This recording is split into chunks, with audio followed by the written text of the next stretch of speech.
Welcome to the Board Game Bar stream. This is only our second stream on YouTube. We have been streaming on a Twitch for probably about a year. We are going to move across. So on a Twitch, we are Games Night app. We are going to move across because we just want to have a bit more control and bring everything together into there. We'll probably still do some Twitch streams every now and then, but this is our live stream. Now, today, I was actually on Reddit yesterday, last night, all of those late night Reddit streams. And I found a very interesting post in that they actually found a use for ChatGPT. Now, I've been using ChatGPT since it came out, but back in November, and we've been doing some really fun things with it, and basically using it as a tool to try and help build what we're doing.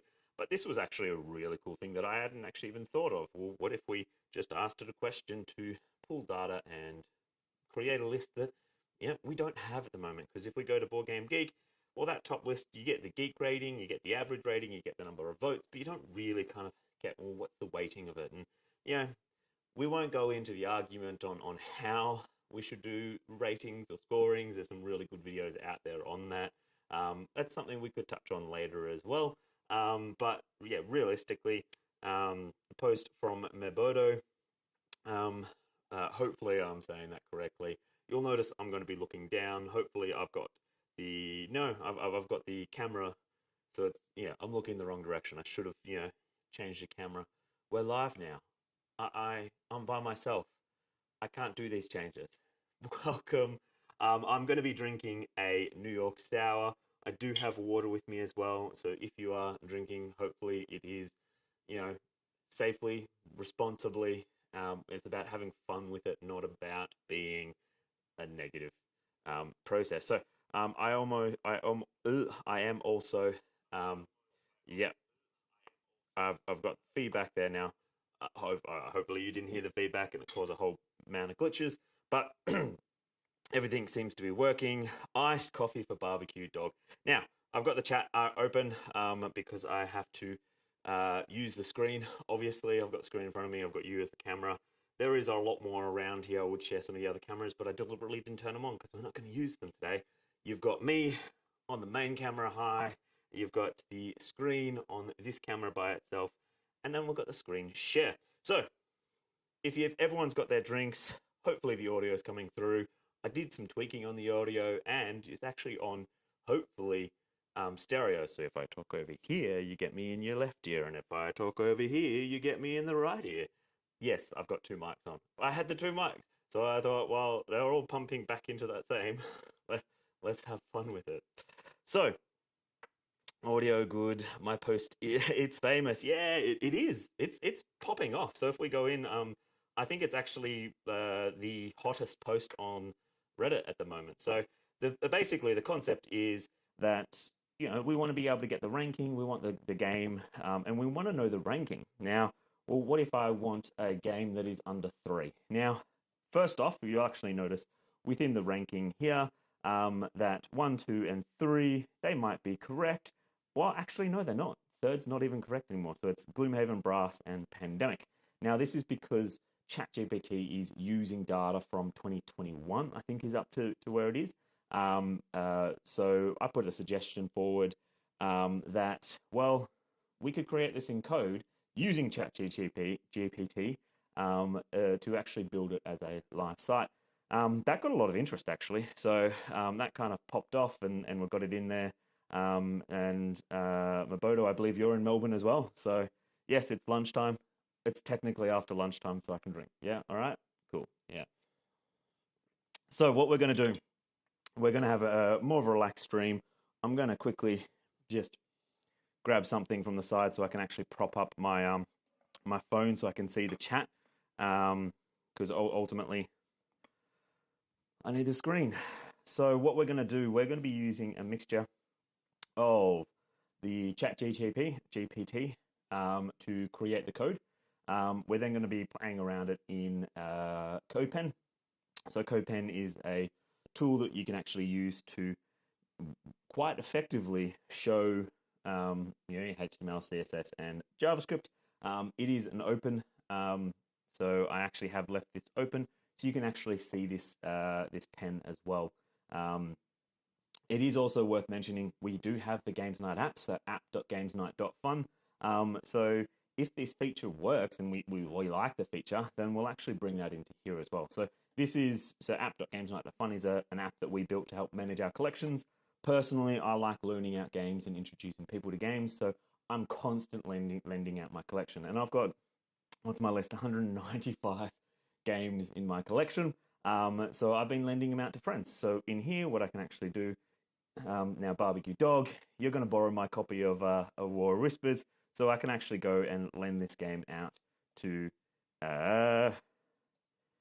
Barbecue Dog. But yeah, so we can actually go through and lend those games out. And this just helps track the collection. But you'll notice in here is all the games as well. So for instance, if I went into here and looked up Gloomhaven, if I spelled it right, we can actually go through, have a look. It's pulling all this data from Board Game Geek. So I'm quite familiar with the Board Game Geek API, and we'll bring that up quickly. Board Game Geek API. So this API is what we're going to be using to grab information. So this is API 2. There is also API 1. So if we go through Board Game Geek XML API, this original API, no, that's not what we want. Google. Basically, for those that don't know what an API is, it's an application interface. So what we can actually do is we can make a request. So for instance, we can make a request to get information about a particular game. And that's exactly what we're actually going to do. We're going to get a list of all the games. Then we're going to iterate through all of those games and have a look at what their weighting is, tabulate all that data and present it. So sweet app, is that publicly accessible? Yes, it is publicly accessible. app.gamesnight.fun, completely free, no ads. It's open. It is web-based, so it's a browser, but you can use that on your phone. I use it on my phone all the time. We are still developing it. We're still working, so let us know. The Discord, it's a responsive web app design. Yes, it is, yeah. So, but it's not perfect. It's something we've been building in our spare time. So that's a fun project. Would love to know what you'd like to see in there. And I'm guessing after today, we'll probably be adding some new features. I don't code that often anymore. It's not something I do a lot of. So apologies in advance because my coding skills are very, very rusty. But that's where ChatGPT is so powerful because it will actually help do most of the heavy lifting. Before I start any coding project, I like to write down in plain English what it is we're trying to achieve. So what we are going to be doing is, we're going to be using ChatGPT to create code. Now we know that's not so much useful in the actual code itself, but I just like to remind myself of that. Now we're going to be connecting to the Board Game Geek API. We're going to be drinking just slightly, but let's get into the actual code itself. So on the page, we want a table of BGG IDs, which is basically the reference number to, so if we go to this, every game has what we call an ID, and that's part of the URL. We're going to need that information, so why not actually display that? If we look at the original post, they've got the ranking there, quite useful, but I think because one of the things we want to be doing is actually altering the list in some way, I think what we want to be able to do is probably less so have the rank, but do have the BGG ID. We want to have the name, and we want to have, zoom in a bit on, view, zoom, let's zoom in. What do I have to do? Oh, there we go. Is that better? Name of BBGG ID, and then we want to have the weight. Was there any other things that we wanted to have on the table? We want to have a filters function to filter a table based on weight ranges. So basically what we can actually do, so to complete that, we'll actually need to have, now feel free in the chat, let me know what features you'd like to see in it, but yeah, within the filters we'd need to have a lower limit, an upper limit, default to 0 and 5. But then effectively what we'll be able to do in that, I can say 0 to 1, or I could say 0 to 3, or I could say, so basically you get that, and that will give that upper limit, lower limit. This would filter games with weighting outside of these ranges. What other features? So if we're getting those back, we want that. Yeah, so that's based on the ranking, I'm guessing. Now, what we can actually do, so let's actually quickly jump in, and we'll start asking GPT some questions. Now, we can actually go into the API itself and start loading some of the things, but I think that that's probably, that's getting into a level where I have some of that knowledge anyway, but, we're meant to be using GPT here to actually learn that. So first off, let's just confirm we're able to do all of that. Are you able to use the board game Geek? Now, I'll actually make this bigger as well. Is that better? Hopefully that's much easier to read as well. Board Game Geek API to create a Java script fetch, pulling the game ID, name, and weight. So error occurred, yeah, regenerate response. This is something that does happen within there. I'm guessing it's because I logged in about an hour and a half ago just to double check. Yeah, there we go. Able to use the board game Geek. Readability is great, awesome. API to fetch game ID, name, and weight using JavaScript. So this is just using the free version of ChatGPT. We're not using the paid version. Obviously, with the paid version, you do get more access to certain things. So,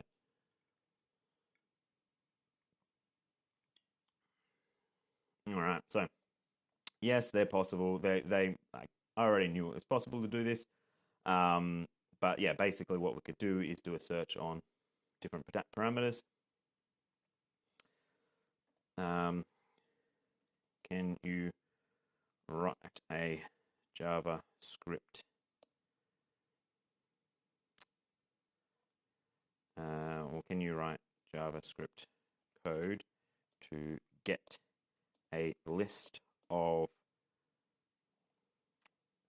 to get the hot list of games,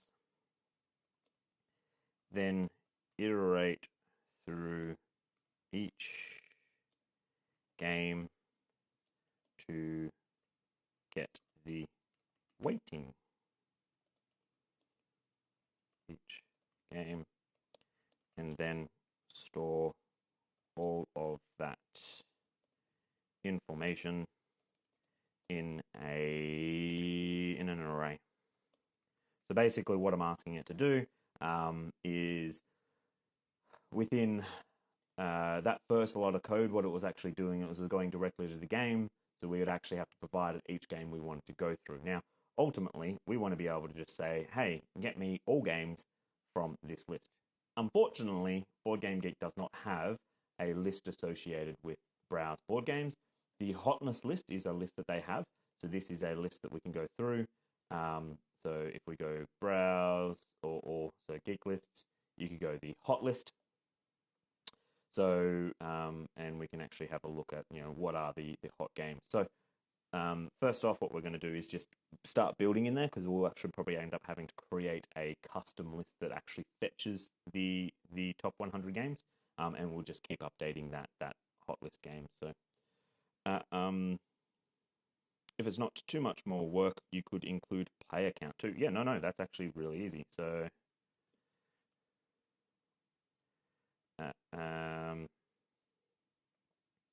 yep. So let's go player count.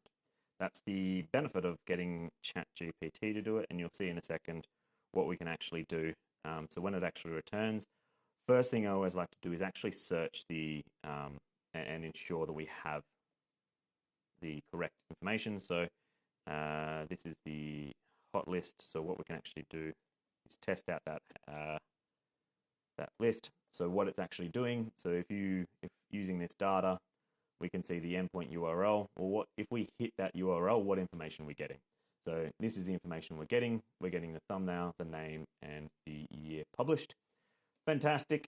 Not a super amount of information, but it does give us this ID. And then what we're going to do, we can then use that ID in a separate call. So endpoint URL, we're then going to do a search parameter. And that search parameter is going to actually try and get each of the games. So let's go through, have a look. Where's the URL for that? Endpoint URL, search parameters, query parameters. This is doing something interesting when it gets, okay, yeah, cool. So constant get attribute ID, name, text, statistics. That's probably going to return something interesting, but we'll have a look at that in a second. I think that this is actually going to be wrong. I think we're going to need to do query selector on the actual get attribute value, because when this returns information, it actually doesn't return the way you expect it to return. So, so the URL is was visited was an API data. Yeah. So effectively, Board Game Geek. Now let's go back to their API. I'm not going to diss them for it, because, hey, they've got an API. How many services don't even have an API? And it's open, we can access it easily. It's a very basic REST API. So a REST API, or an XML API, as they call it. So it's technically not even REST, but it's basically you give a URL, and instead of returning a HTML file, it'll return an XML file. So an XML file is just a text file, and that text file just contains all the information you need. So this just returns all items, and in that, each item has its own ID, the ranking that item has, and then some basic information. We can't control anything on that list. Well, all we can do is just say, hey, if I use this URL, get me the information from that. Not a bad thing. We can do customization. So in Board Game Geek, we can actually create our own list if we wanted to. What I would have preferred to happen is they actually have an API that gives us all of this list. So this is the game list, but they only have the hotness list. So, we'll just have to create a top 100 game list, and that will actually return what we want, or probably more likely a top 1,000 game list to achieve what we want to achieve. So we've got the information in there, and it's returning. So the one thing we do want to be checking, so in this example, we're using Board Game Geek API to fetch a hot list of board games with some additional filters to narrow down the results. We're then looping through each game in response using the query selector method to get the weight of each game. We're then storing the game ID, name, and weight of an object, adding that object to an array. After we've looped through all the games, we have an array of objects that contains the ID, name, and weight. And we'll actually, can we adjust that script to also have, now with that, so an API can just be an XML. It basically, an API, don't think of it as what the output is. XML APIs basically just return an API. A JSON API returns JSON files. It's the file that you're outputting. The API is the request, and the output is the definition. So now APIs are a lot more powerful than that. So like a full REST API would allow you to add data, edit data, as well as view data.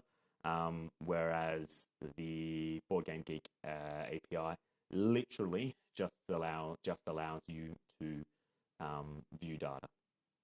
We have an API for Games Night app, and that's a full what we call a GraphQL API. I'm not going to go into that. That's a lot more complicated. So, but yeah, it just returns a text file that we can then pass through. Can we adjust the script to also have now player count? That's actually what I was going to quickly check, because there's actually when we go in, when we look games push, weight is item, selector item, length, attribute, XML string.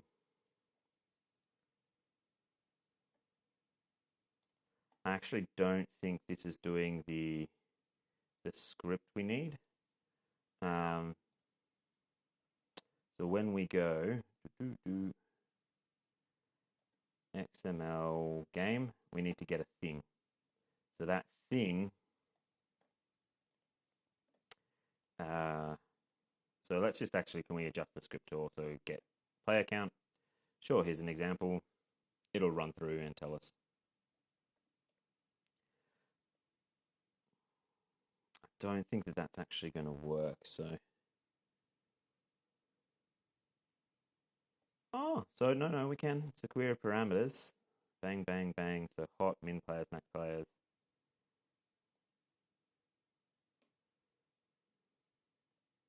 All right, so what we're going to do is could you create HTML and CSS to display this information as a table? So it's going to go through. So basically it's going to, so we get that games.push. Here we go. Do something with it, display it on the page, etc. Cool. So adjusted scripts, and now it's doing min players, max players. We could probably actually even go, if I'm having a look here, min players, max players, min age, stats one. What's that actually doing in here? Yeah, so that's actually using some of this stuff. There could be an easier way of doing it, but let's have a look and see when we actually put this information in.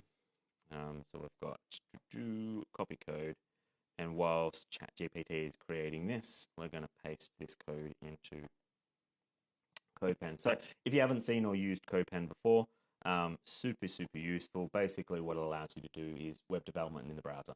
So I can actually paste code into any of these, and it actually starts rendering it live for us. I do find that I also need to sometimes work with it in a modified language. So I use multiple. I've used Atom. I've used Visual Studio, all those kind of things. I just find that for something like this, where I'm literally just going to blow it away once I finish with it, Notepad++ is more than capable. Just tried. Can you generate an OpenAPI YAML spec document for the Board Game Geek app? It worked pretty cool. Oh yes. So can you an open YAML spec document? Ooh, actually, that's a brilliant idea. I'll wait for that to come out. Thanks, Todd. That's actually a really good idea. So, was that just a command that you actually gave it, or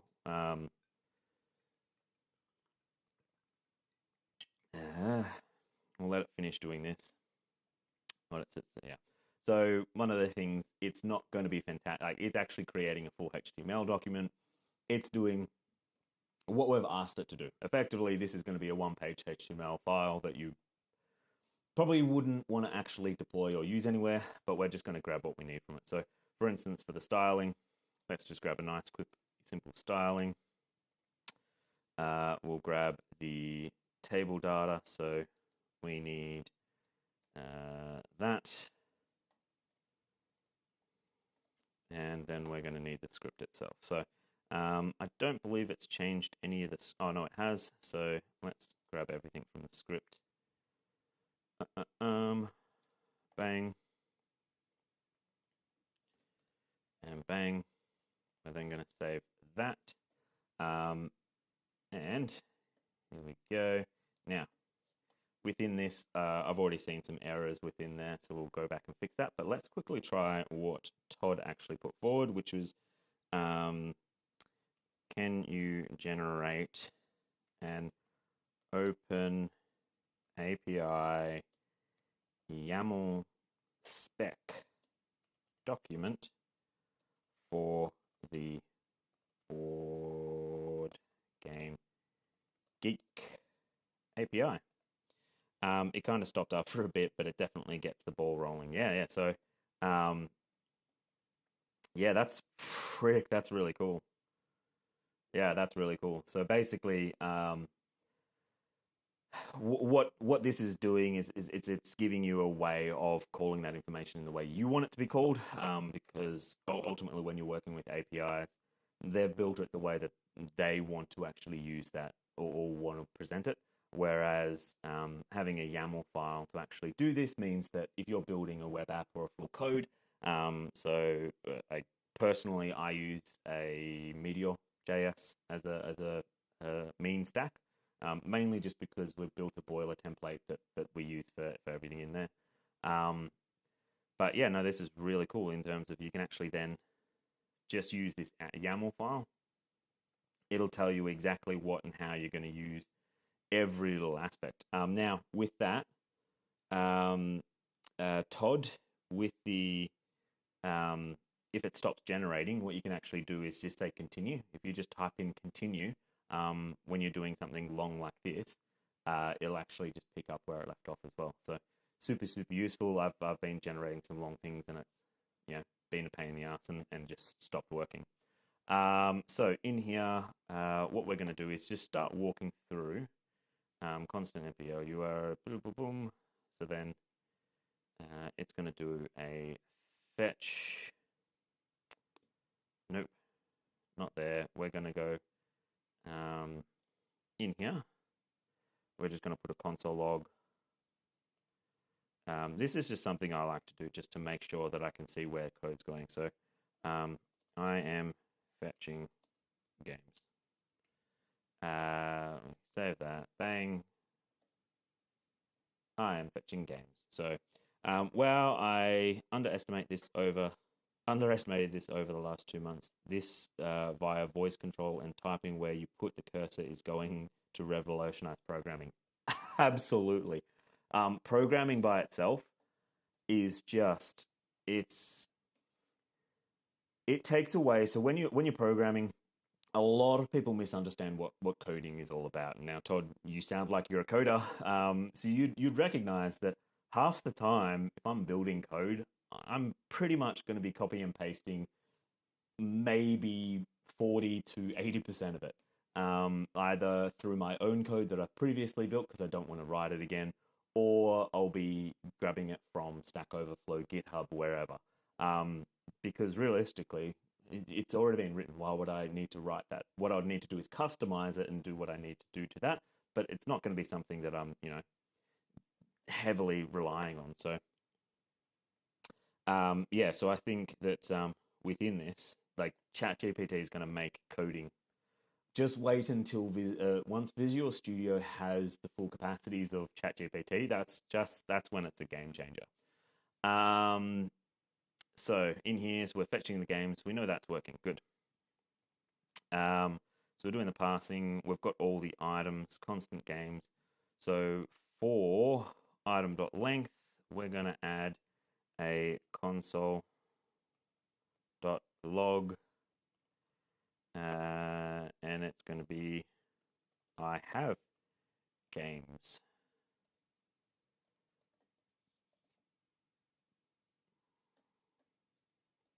Now that should actually hit heaps and heaps of times. So we're just going to quickly refresh the screen. just to make sure that that is, so that's only hitting once.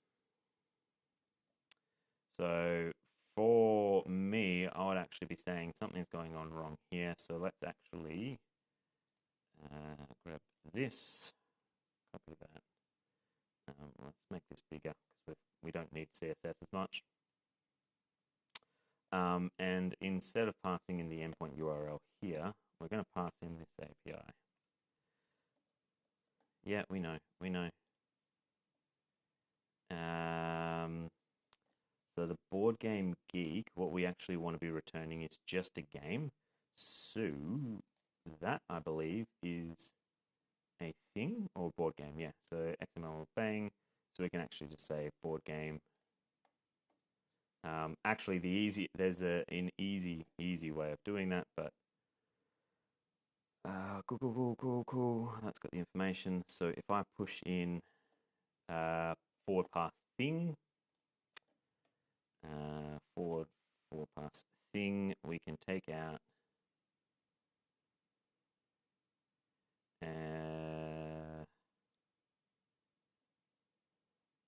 that's actually all we want. We want forward pass thing, forward pass, and then we actually, from my reckoning, we should actually be able to say, so 377470 is an ID.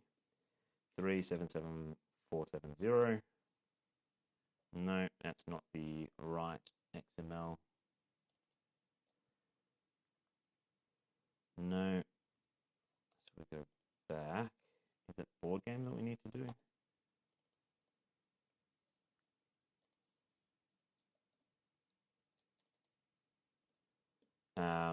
Yeah, I'm marking it up. So let's just ask ChatGPT. If I wanted to get an individual game,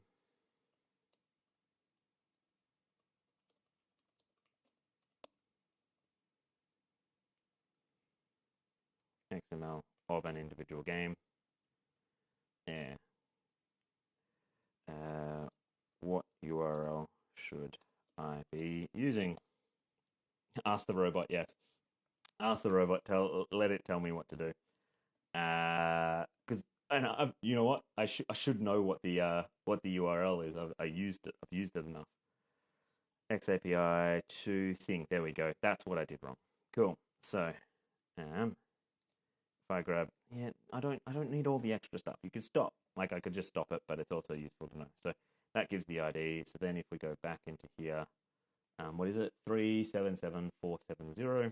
377470. Again, so Mebodo, hopefully I'm saying that right.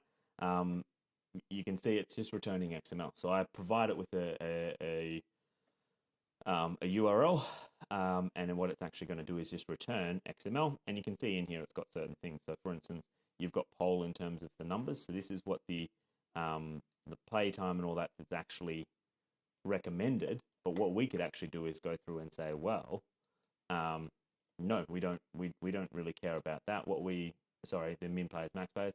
What we could actually do is say, well, what's the poll results for? And we could get total votes, and we can do an average if we wanted to do all that number crunching and calculation. So now we've got the list. We've got the individual game. What's it saying? Yep, that's just that. So then in here, we're going to paste that. So it's going to be the full URL. And it's going to use that full URL. Fetch full URL. No. So for each, in the Java script, we want the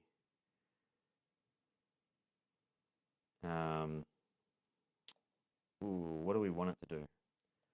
At the moment, now this is the hard part with ChatGPT, because normally I'd structure it in English language and then I'd use my logic, but it's done a different approach. So it's actually gone through endpoint URL hotness, query parameters of board game hot 111, but I don't know if that's pulling data in the way that I would have expected it. So if it's doing, is it doing one call? Is it doing one call for everything? So endpoint URL. So let's do this. We'll fix this up because I don't like this. Endpoint URL is endpoint URL.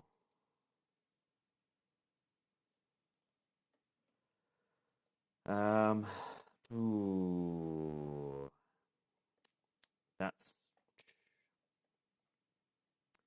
I see what it's doing now. Yeah. So in the JavaScript, can we rewrite the script to one, pull a list of games by default, pull so we actually want to, it's actually what we call a geek list, I think. Geek lists, and I don't think that they've actually, geek lists, they haven't brought across the XML API too, so you have to use the original one. Pull a geek list of the game, pull the hot list. Then we wanted to iterate through each of the, now the reason why we want to use a geek list is because at the moment, if we're using just the hot list, which is in XML API 2, we can't actually then change that list later. We actually have to refactor all the code. So whereas if we do it from a geek list to start with, the hot list is a geek list. It has its own unique ID that we can call to, but then we can actually change that reference later.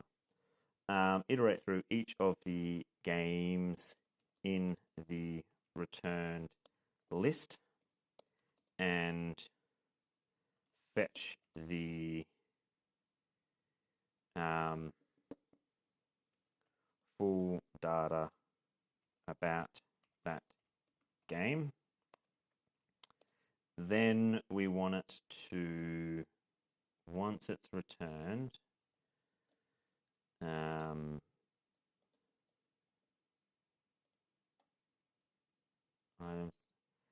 Now, so if we think that this is actually correct, stats min players, full point input, search parameters, full URL, parser, DOM parser, XML, so it's putting it into an array, and then loop through the items in the list. Let's grab this, and I'm just going to go back. I'm just going to refresh.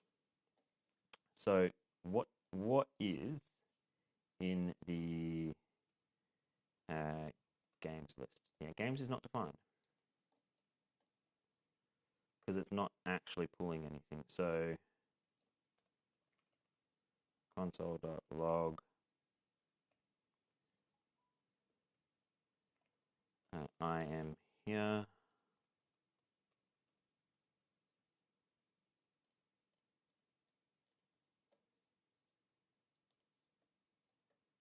So if that's there, then games should no. And the reason for that is because that is within the function.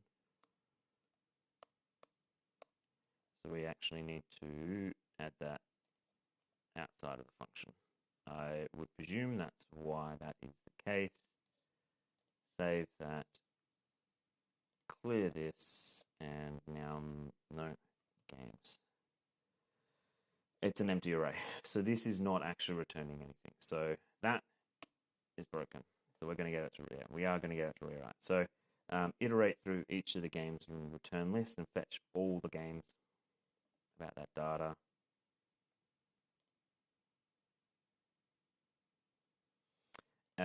Then we want to populate the HTML table with this information.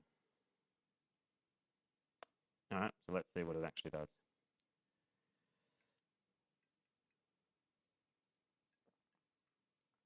Ooh.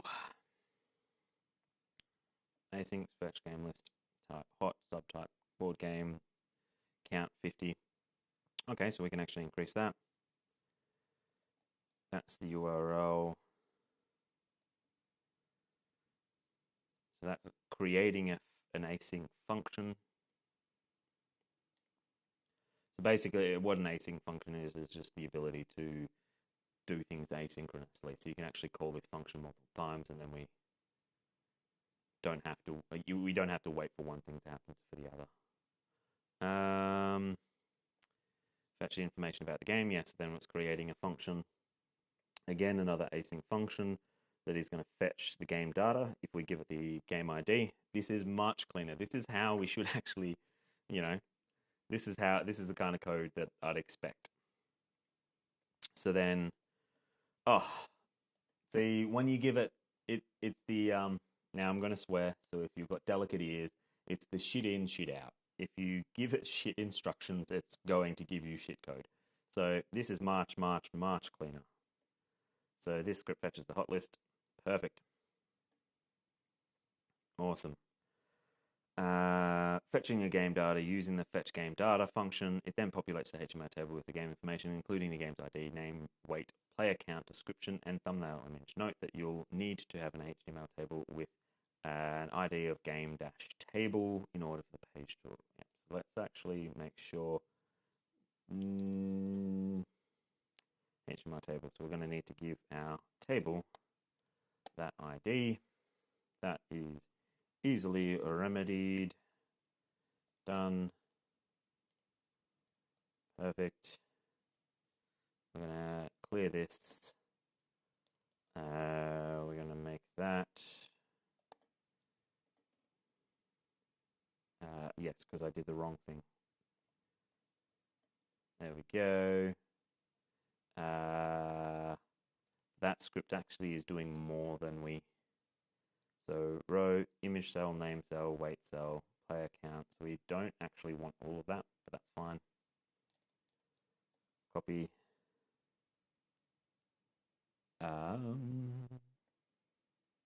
1, 2, 3, 4, 5. We've only got 1, 2, 3, 4. Oh no, we've got 5. What is that doing? So it's doing image. So it's doing the image, it's doing the name, it's doing the weight, player, description. Image, yeah, so this is image, name, weight, players, and description. Now we could probably actually change this later. Description. And then we go in, we populate that, and we see it pop up some errors. Maybe, maybe not.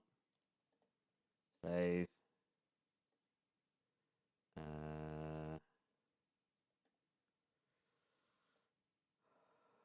Constant image is thing, image source. I've got all of those, so it's probably doing something wrong. What is it doing wrong?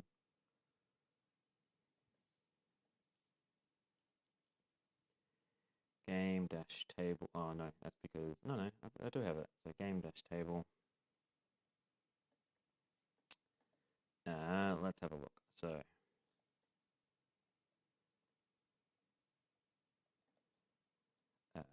let's jump into here. All right. So does this look correct? Type, subtype, all that. Yeah, that's fine. Response, await fetch URL. Data, await response.text. That's fine. So what we should be able to do, let's first off, before it returns games, what we're going to do is just put in a console.log, and we're just going to put in there the games. So this should console log. Yeah, so there we go. We can see all the games in there. So that's good. Now you'll notice that's not actually the full list we want here. This is the hotness list. we'll get to doing the full list. Because we've done it as a list function, we'll be able to get to that later. So that's working, so that is good. No. And let's turn, there we go, console. Clear that, so that's working. So now if we're doing game, this is going to cause some fun, but we want to do it because we want to see return game, save, and this should go nuts. Should go nuts. Not going nuts. So that appears to be where the issue is. So when we call fetch game list, that happens here. So if we do a console log here,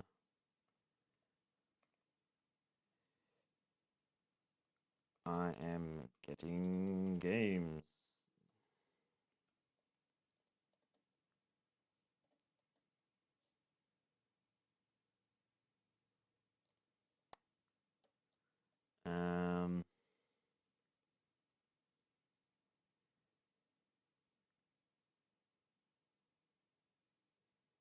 All right, why? So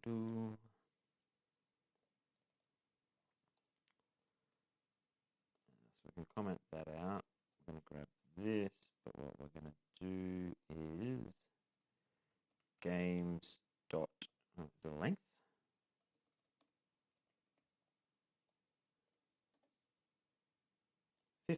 Yeah, so there's 50 games in there, which is what we'd expect. So games has 50 in it.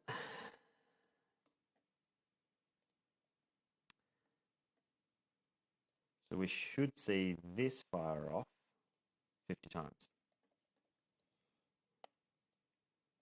But it's not. So it's only firing off once. So it's only running for game of games.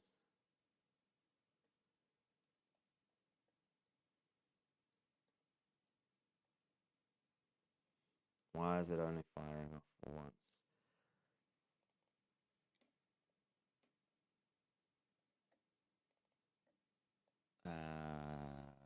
Actually, I think I know why it's firing off once, because it's doing the same thing we had before. Now, the good thing is we only need to fix this issue once.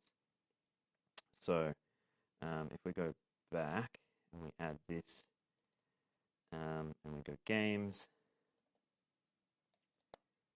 save it, beautiful. Now, this is why we're having issues, because what ChatGPT has done is that it has built, yes, it's built the thing. So we've got the item ID, we've got the rank, then we've got the thumbnail, but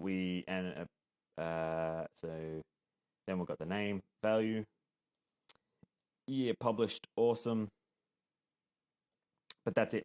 It does not have all of these other selectors that it thinks it has. So these it doesn't have. So fetch game data. Where's that doing that? So let's have a look at the code here. So if we go, so fetch game data, await full game. Yeah. So wait players, it can't get from this. So we need to, if we bang, so wait and players is not data that it's getting from there. So we need to cut that, and it needs to get it from here. So full game, yes. Now see, once we move it to the correct spot, we start getting some information in there. So we want to console log that out. Clear that. Save that. It's not giving the information we want though. So let's quickly console log this. And save. I'm getting games, but it's not giving me what I want. So let's get it to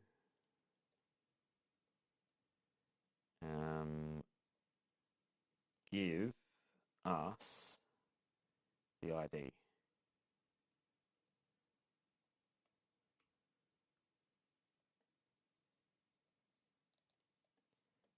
All right, so then, yeah, so it's getting us this. So this code here is wrong. So query selector, we want, so description and thumbnail. We already actually have the thumbnail from this first one, don't we? Yeah, thumbnail. So we can actually, it's thumbnails getting from when we don't need it. So that can come up here. And it can get it from game. Game thumbnail. Clear that. So ID, name, and yeah, so ID, name, and thumbnail. We could get year published, but I don't think that that's really what we want in here. It wasn't one of the parameters we said. So we're going to get, so we've got ID, name, thumbnail. Then we're going to go to the full game, and we're going to get the description, weight, and player count. Now, full game query selector description, we can see that in here. So full game query selector description, that's perfect. That's exactly what we want. But player counts, it does not have. So we actually need to, yeah, it's doing the statistic range. So weight, we need to actually grab max spin time, players. Where is the weight? Thing, player, min age, playtime.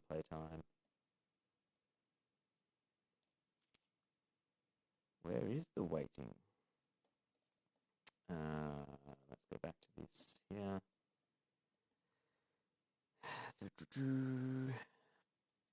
Thing. Let's get a different game from that list that does have a weighting. Because I don't believe Sail has a weight. Yeah, weight is not actually something it has. So let's go Forbidden Jungle. Doesn't have a weight yet. All right, let's go heat pedal to the metal. There we go. Weight. So let's grab this ID. Paste it into there. There we go. More information. Name, thumbnail, image. Awesome. So this is the user selected. So that's good. So we could actually do that if we wanted to look at what the user suggested player age is. Language dependencies. That's more. That's all extra information. It does have weight. Am I just missing something? Here, published, description, thumbnail, poll, suggested number of players. So that's a useful one.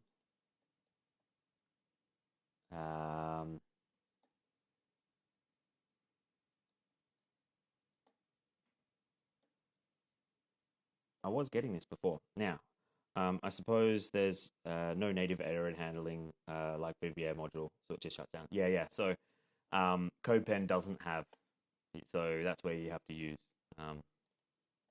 It might. I'm not. Again, I haven't been coding for a long time, so for the loop in Java, just gives up after one try. If there's so this is JavaScript, so that's probably just important to note, not Java. But yeah, JavaScript with the loop, yeah, if it errors in the first, it'll actually just stop in a for loop. If you wanted to do so it wouldn't fail after a first one, you could do a while. I think while loop is one. It'll actually you just have to handle the catch. But again, this is us playing around. Now I'm going to quickly on my phone, because I have been cheating slightly, and I did some quick tests beforehand as well. So within that,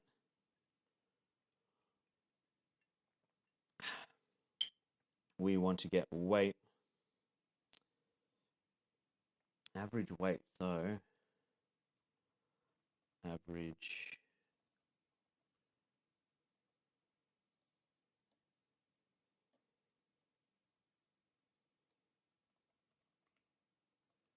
all right. So this is not stats equals 1. What are we doing for this call here? So that game ID, and we need to include an and statement, and stats equal 1. So if we do this, no, control, and stats equal 1, there we go. Now we're getting some more data. ChatGPT forgot that in the API, it doesn't actually return everything from scratch. So we need to go through and find. So there's some extra things we want from here. And one of those is down the statistics. So you got ratings, user rated. So it's we've got the value. So these stats are useful. Yes, super, super cool. Median owned, wanting, wish list, number of comments, number of weights, and average weight. There we go. So that's the value we want to be getting there. So by adding that stats equals 1 at the end of that call, so again, it's just a URL. We're just using that URL. It's going to return that extra piece of information. So players, stats,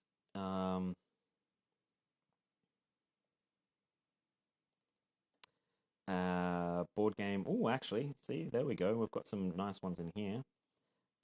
Average. Oh, average. That's the average value, which is really good. User rated, average things, awesome. Standard deviation, mean, owned, trading, wanting, wishing, number of comments, number of weights, and then the average weight. So to get that, we're going to have to do something special. So where's the weight? There we go. We actually want to, we need to pass a float. Pass float, and that's going to be all wrapped up in this. Then it's going to be full game query selector is going to be average weight, and then but no capital, average weight, clear. So that's that saved. And then for players, I actually, so here's a question in Mobodo. With the average players, are you wanting from the result of this user suggested? Is that what you're saying? You want to grab this, and we want to pass this poll. Is that what you're saying? So we want to grab all of this of the 154 votes, and find out which one is the best. Is that what you were proposing? Because if so, that's going to be a bit more work, but it can be done. So for the time being, let's just test to make sure this is now working.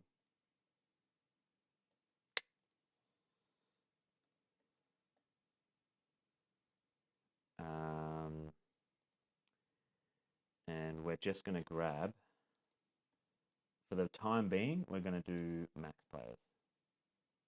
So it's just going to grab the max players. Oh no, it is doing that, so that should be working.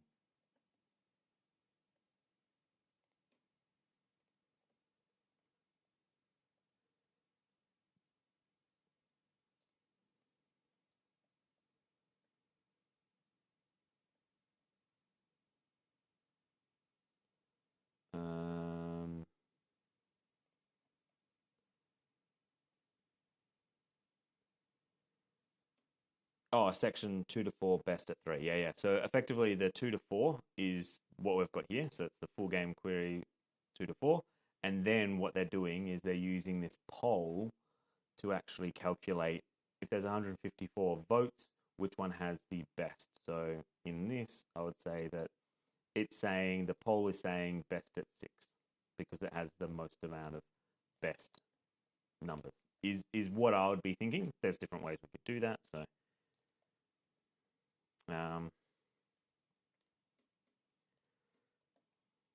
Let's just quickly test. So console.log, is it getting the name? It's getting an empty name. So why is that? Oh, because I know why. Get attribute.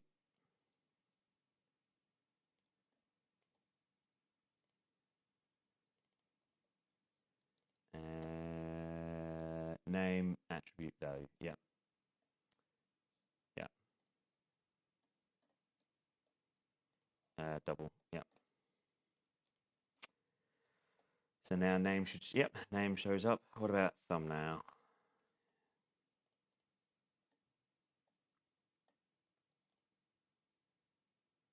Thumbnail is empty because thumbnail is also value. So get attribute. So again, you can see that it's not going to get everything. ChatGPT has missed out on a lot. All right, so now we've got that, we've got that.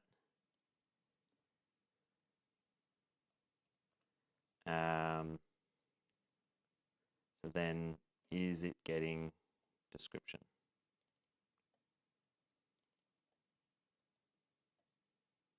Clear. Yep, it's getting description, so that's working. Is it getting weight, or is that what's breaking it?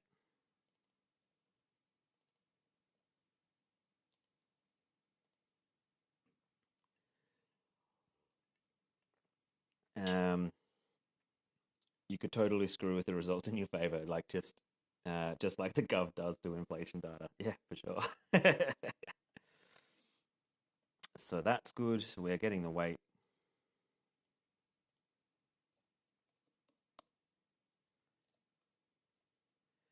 And let's just double check players. Or is players where it's, yeah. Players, something's happening in players. So full game value. Again, yeah, that's what it's doing. For some reason, it's ChatGPT has messed it up every time. It's thinking that the XML data has stuff in there. It doesn't. It's just got the values.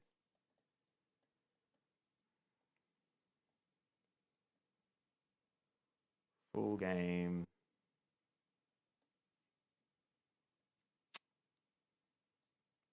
Is it a float as well? No, that's a float. So that's the float there.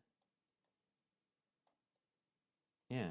Min players, max players. Min players, max players. I missed one of the games. It was trying to do game query instead of that. There we go.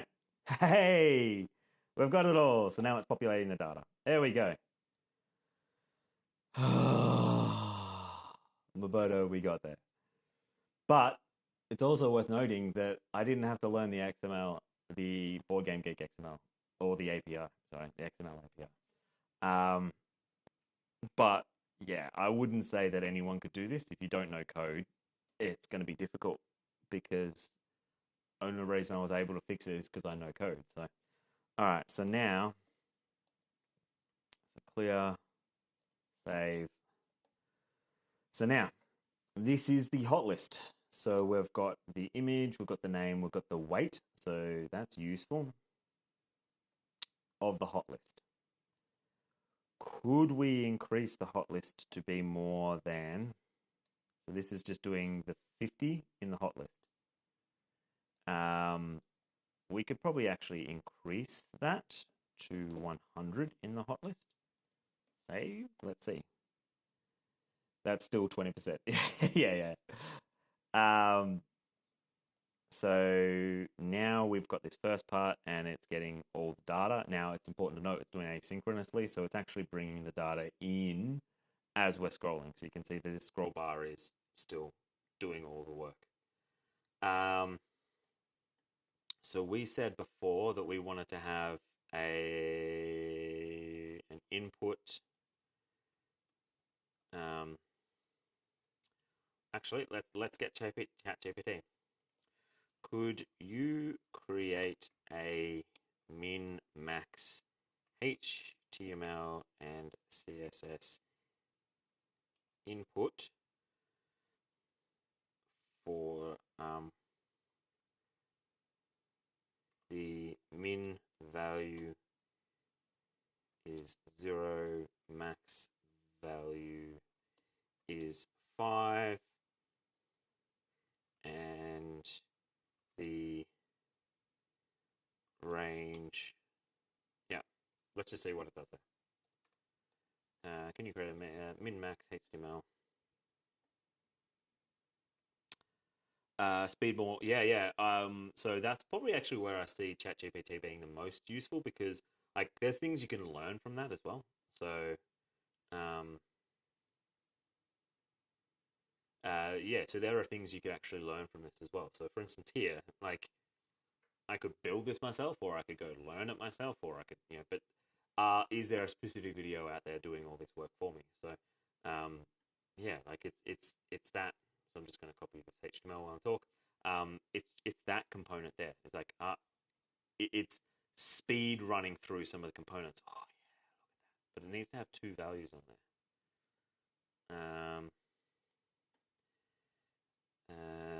That is good, but it needs to be able to handle a range,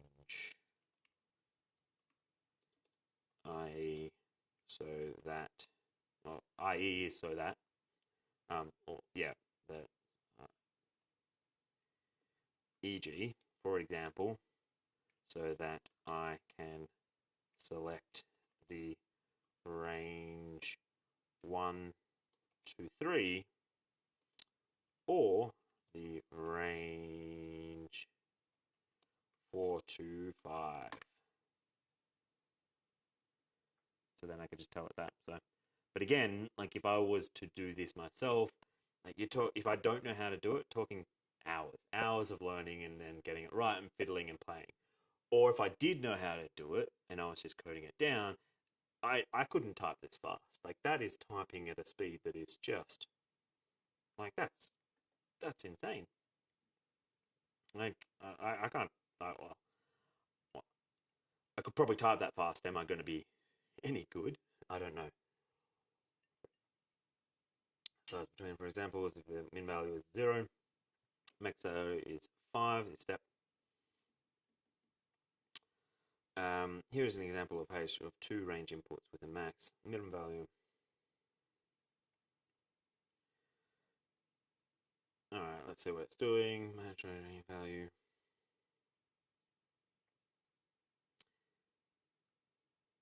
Okay. Okay, it's gonna be weird. So effectively, it's gonna have two two sliders. Okay.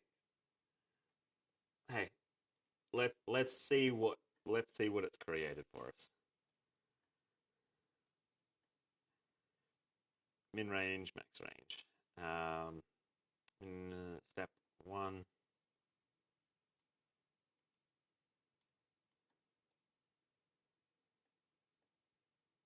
Um,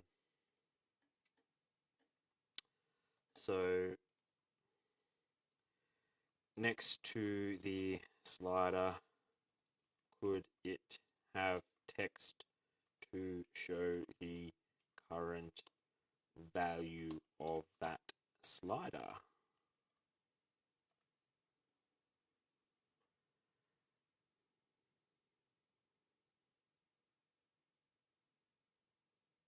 Oh, I have to wait for it to finish. That's a lot of CSS. Or it's just taking a while.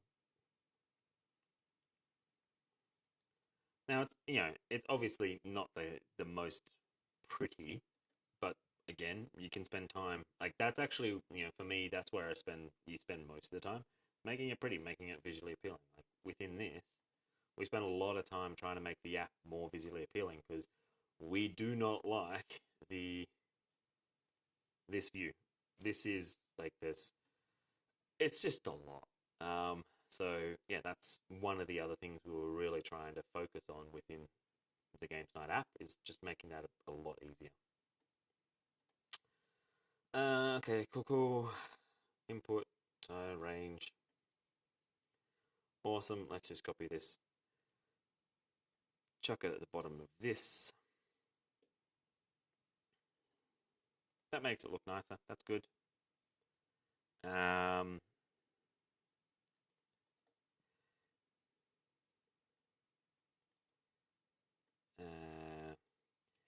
And set the.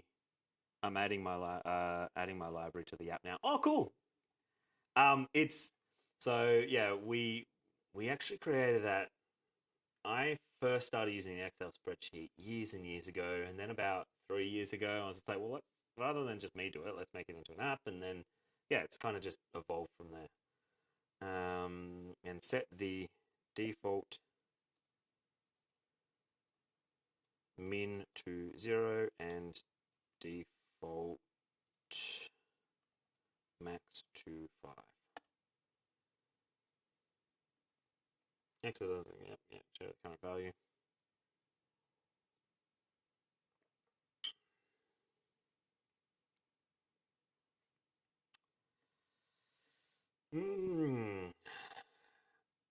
The default value min range, so that looks to be all the same. Span. Yep.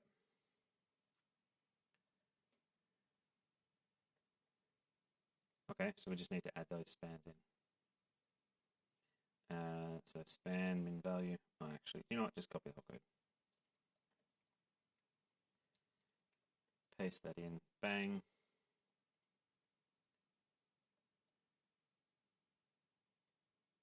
It doesn't change with the default, so that's annoying. But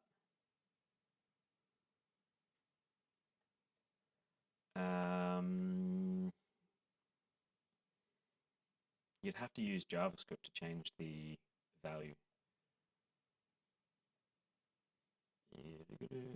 By using JavaScript to update the text, yeah. So there's the CSS and all that.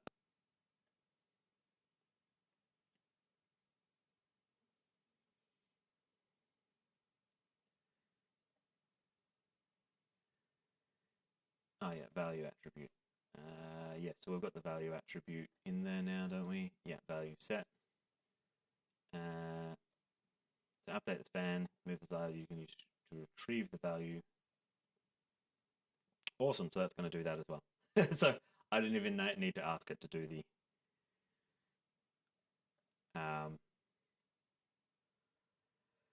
do the JavaScript for it. Max, yeah, it's going to finish the inner HTML mid-range. No, continue. Continue.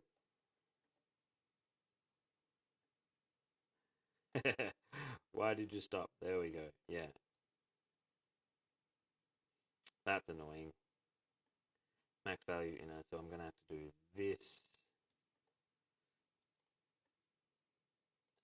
We're going to put it outside of this. Bang. That's going to cause an issue because I haven't finished the code. Copy. There you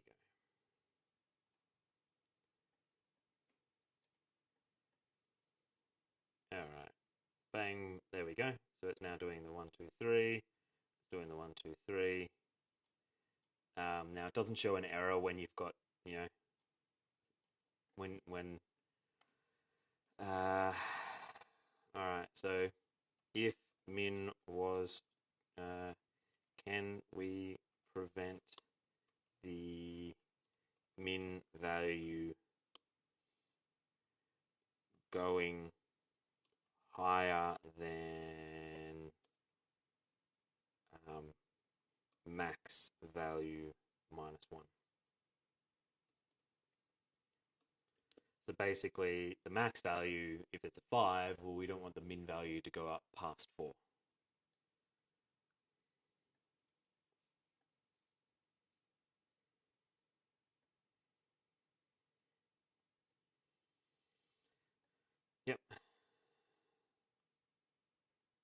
So it's going to go through and do all that again.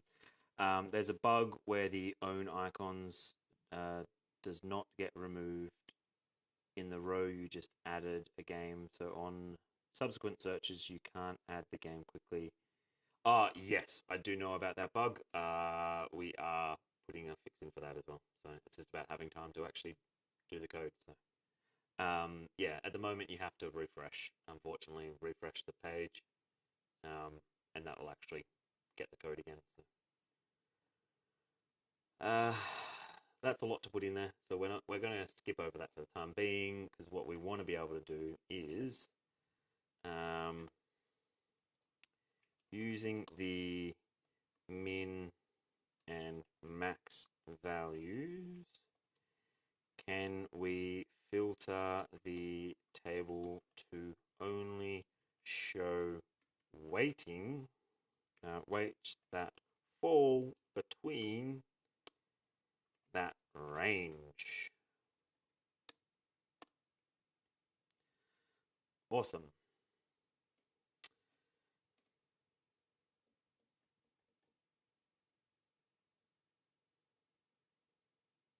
We already have the HTML, so we skip over that. But yeah, any time you have a suggestion, let us know. I think we have removed it, unfortunately. We did have a function to make a wish. Is it still there? No, it's not. We'll get that added back as well. But yeah, there was an option to make a wish. Just so you're aware as well, itch list, these are the games you're itching to play, you want to play them. Your wish list, these are the games you want in your collection. Your own list, the games you own. Your lending and your borrowed. So if you've borrowed a game from someone, it's all in there as well. So that automatically updates as well. You've also got your friend list. So if you go to your profile, you can actually find friends as well. So if you want, you can add my profile in there as well. So go through, you go to add friend, and you should be able to search for my email address. So that's on there. Have a look. Yeah. Where are we back here? Oh god, it's going to do that whole fetch and everything. No, I don't want to refetch. Just filter table. There we go. Yeah, there we go. So the range filter, min range, max range. We've got the game table in there. Do we have that at the top here? Min range, max range.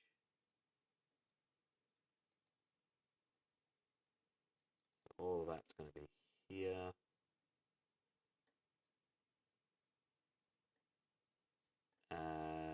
Reading value.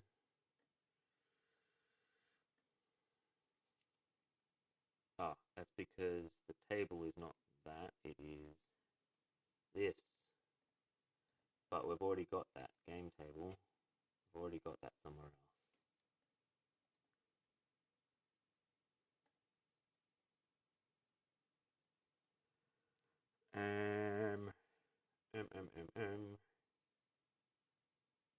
Game table here. Yeah. So wherever it references, so let's fix this up. So table, anytime it references table, we want to change it to reference game table. So table, there, that's the only one. All right, that.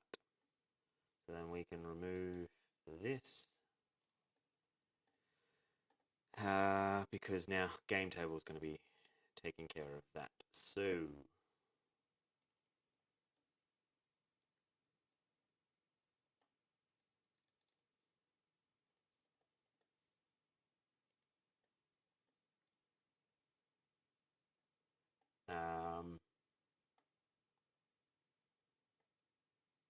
so that filter table, with the so filter table function, if the table is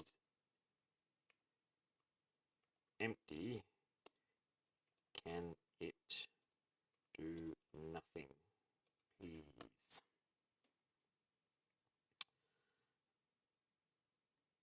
Yes, the filter to check if there are any rows in the table. So that filter function will just change out for this one. So what's it currently doing? Min, max.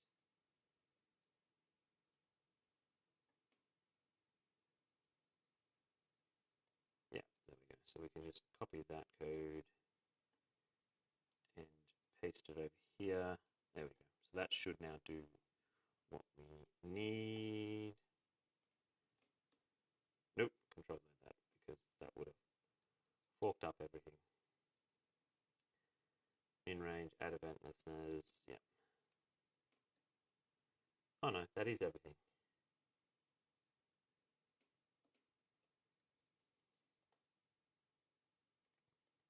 Alright, is that going to work? No, it's got an error. Cannot read properties of null value, reading value. Oh, it's because I've changed, it's changed all these back, hasn't it? No, no, no, no, they're still there.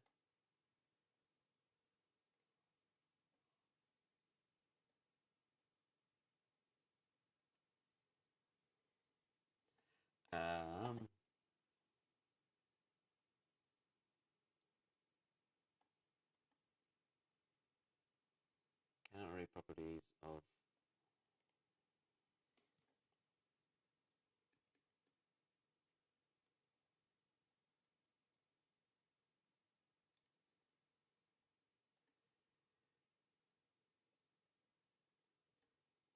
so this first part here, so can we add mid-range event error? Yep. Ah, okay. Okay.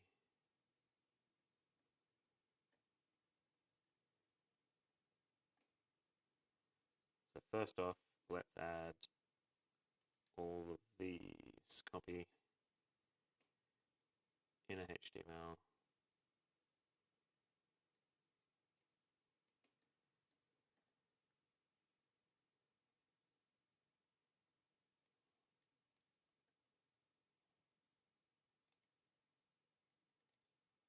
Alright, so that's doing something that doesn't like there. Game table.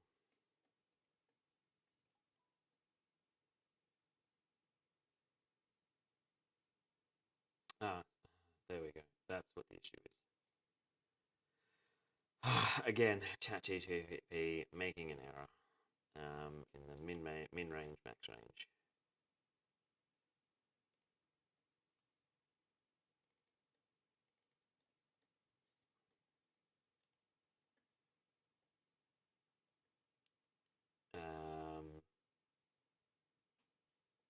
Min value, max value. Yeah.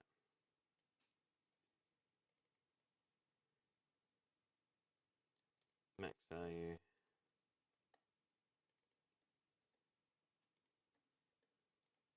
Is it still having issues? No. So that's now fixed. And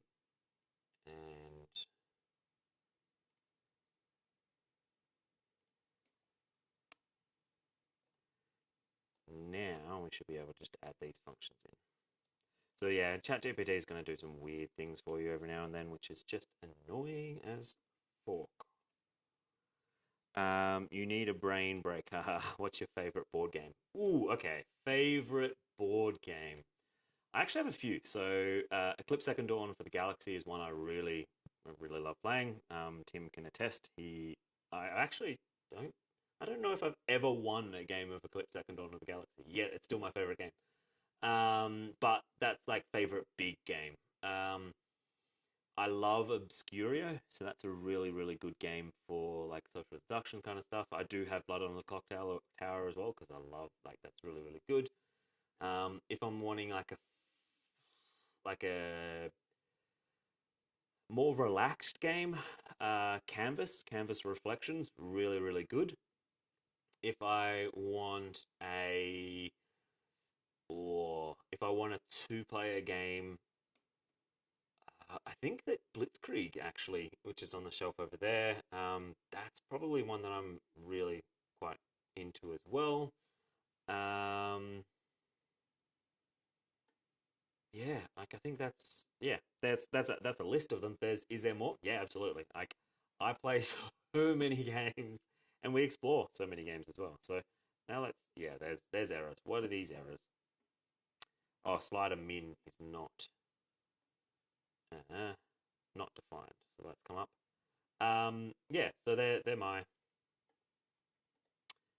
ones. What are yours? What do you enjoy playing? Um, Need to come back in.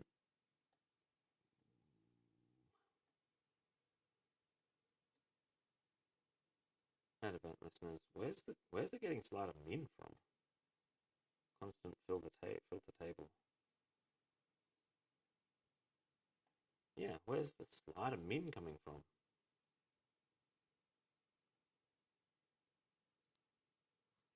Uh, it's probably getting it from somewhere else, isn't it?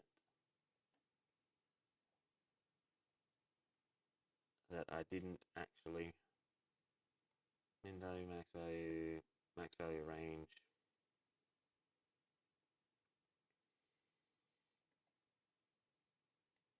Yeah, that's really weird. So slider min. Yeah, all right. Let's go look at the code here. Slider min is not referenced anywhere. So filter table min and max. So we actually want to get min value. Yep, get element. Cool. So we'll just use this. So wherever min is, it's going to be that. Wherever max is, it's going to be that. And we're going no min value, max value, and then we can lose those. So now, cool. We play a fair amount, but we have waves due to family, etc. Yeah. Favorite all-round game is viticulture. I do love viticulture. We can't really make a game for viticulture though because it's a wine game. So just drink wine when you play it. A nice middleweight game with lots of interaction. Yeah, never seems too heavy or to exclude anyone. Yeah, but I think that it has what it falls into danger of is the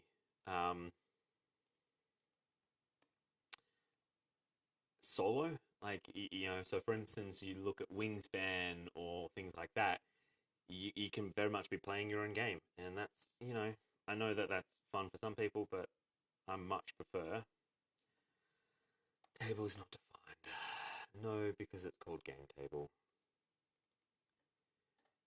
How did I miss that? Yeah, it's called game table, game table, game table, game table, and game table. Yeah, so like that's probably the only criticism I have of viticulture is that it's that. Have you played Viticulture World yet? That would be interesting. Like that, I have not actually checked that out yet. Um, yeah, that's so that's on the list to check out as well.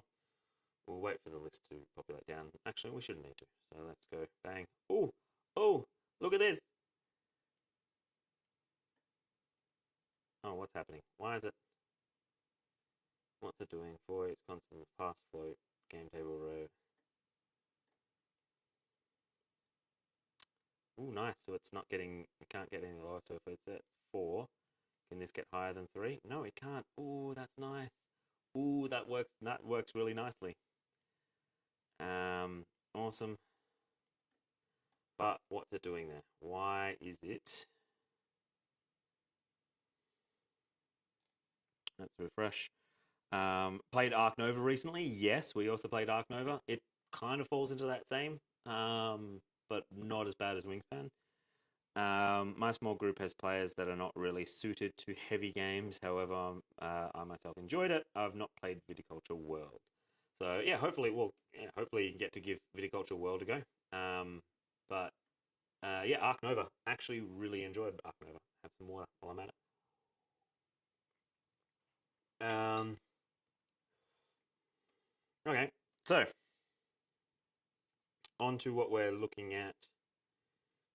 Check if there are any rows. Yep, so that's fine. So when we go down, so we go to 4. See, what is it doing? Why is it? If min value and so I'm guessing there's a lot of things in there that have display none.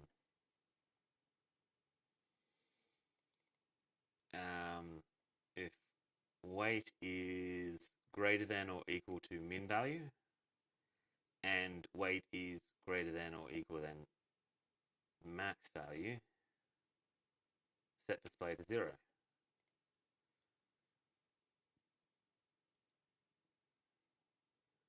If so, that should be working.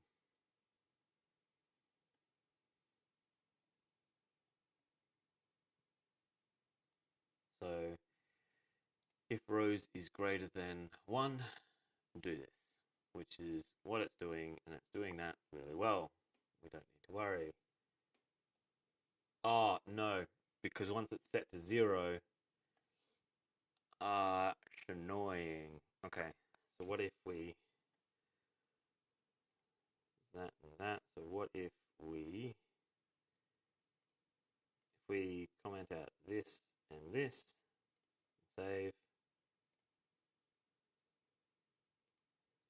all of those come back in. Will it error when we move it? No, it just rebuilds it. Nice. So if we bring this up to 2, what is going on?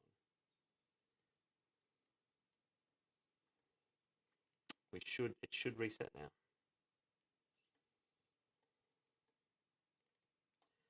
Filter table. All right, let's reset.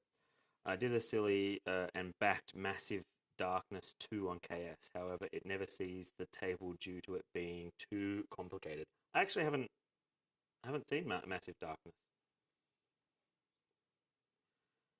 Is that similar to like Kingdom Death or something? All right, so 0 min value zeros. Anytime you change min value 0, it messes up. Let's have a look at why.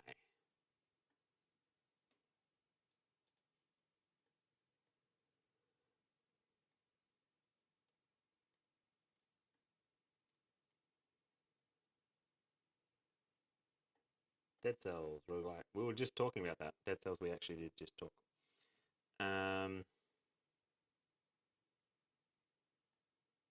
It's up to 3, max value 3. Why is there 3.0095 in there?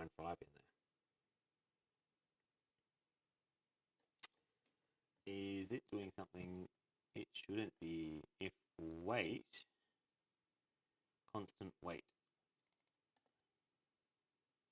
No, it shouldn't be constant weight because we've got weight down here. So let filter weight, bang, bang.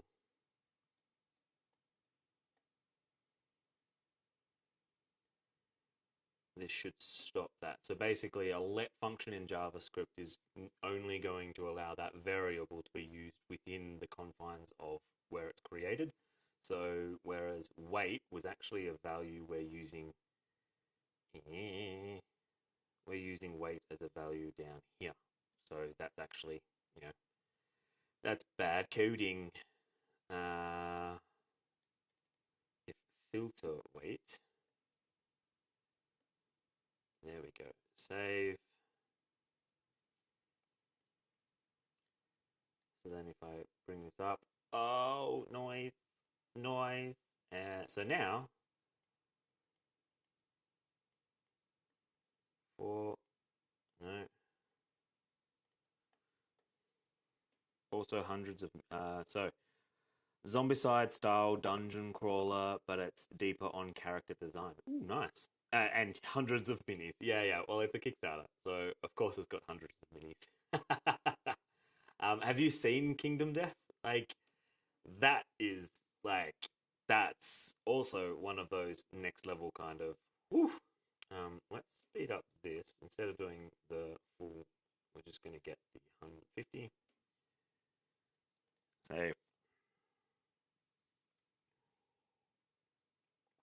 So at the moment, Sail is the most hotness. I don't know. And Forbidden Jungle, we were the first to see it pop up there. So it's a BGG. I know it's their database, but we actually saw it first. So,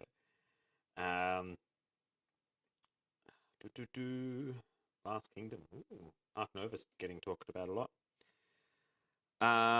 Isn't that the one with hundreds of naked minis? Yeah, yeah. And huge monsters, and like it's a next level kind of beast. Something's going wrong. What is going wrong? It's something to do with this filter. Min value.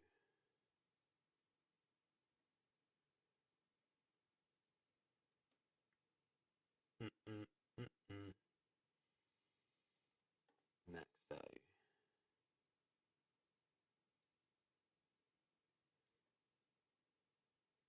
If that's put in, yeah, changes that value. If the input is changed, change the value, then call filter table. Is filter table being called too many times?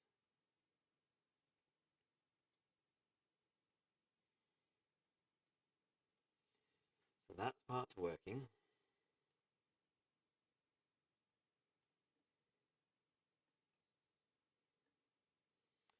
If the input is this value, min range value plus 1.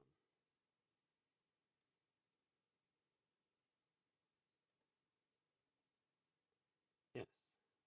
Yes, that's all correct. I would love to play, but only for the story, of course. Yeah. Actually, it's one of those. It is actually a really good story. I have played it quite a few times. So we live pretty close to the Platypus Industries, and his kids go to the same school, and we've known them for a long time. And he has Kingdom Death, and we've played that a lot of times. And now he's created his own board game company, and we did the TTS mod for their Drop Bears game, so that was also very, very cool. Add event listener for the min range, max range. That's all working. There's a glitch that sets it to 5 for some reason. Min range value.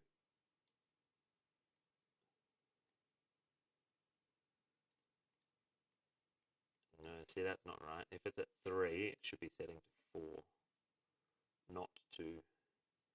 If % this dot value is less than equal to min range value plus 1, then set this value to min range value plus 1.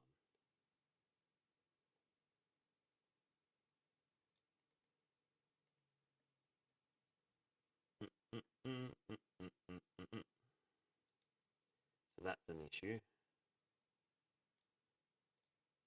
If it's at 1, I can't set it to 2 for some reason.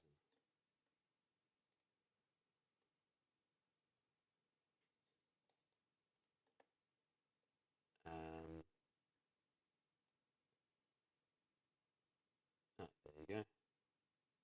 Yeah, there you go. That's now working. It just, for some reason, the min range. I don't know. That was my brain going, what is going on there? But now it's working. But it's not actually doing the filter the way we want it to do. Wait.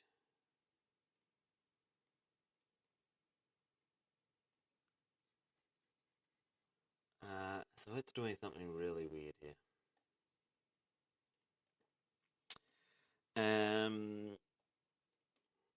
think it has to do something here. Let filter wait.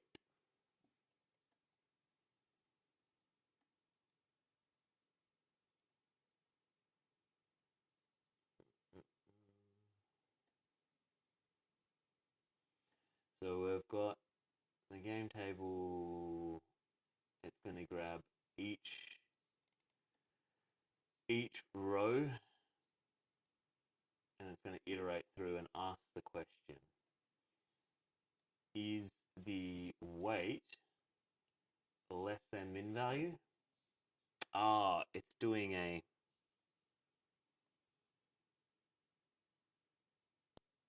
so we need to min floor.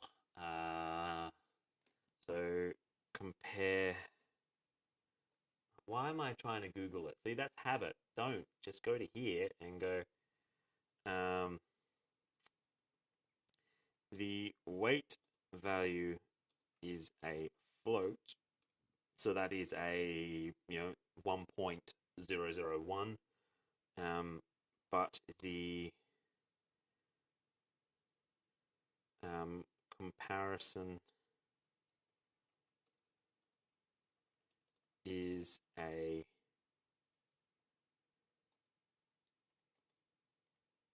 no, actually.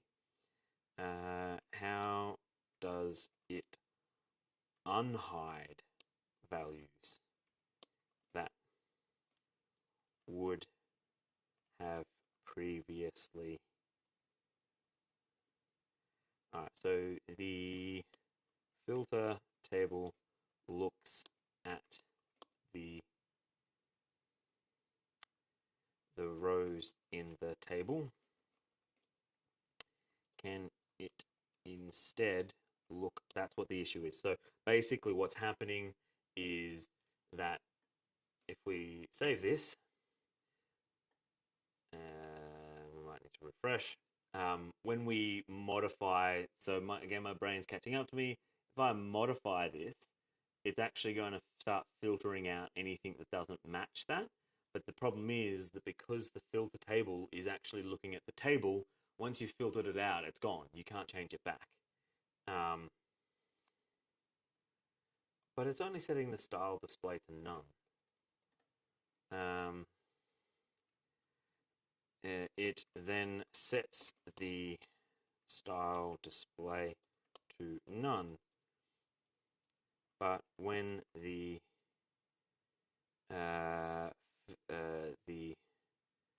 filter values are changed, can it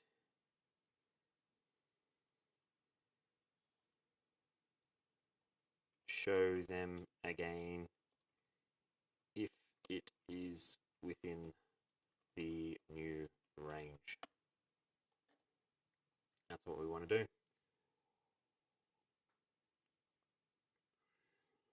Now, we have to also remember that the filter table is broken because it's also slider max. We're not using that. Like, I don't know why it's done that. So, but maybe it does need that for passed integer. Okay, is that actually why it's? Is this why we're doing the? Are we doing that because of this?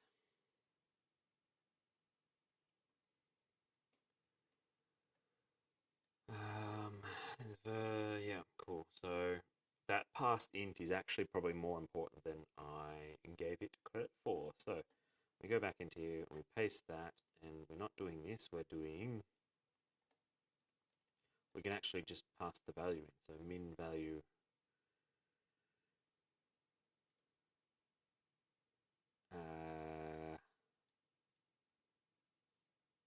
set max range. Yeah, so let's do min range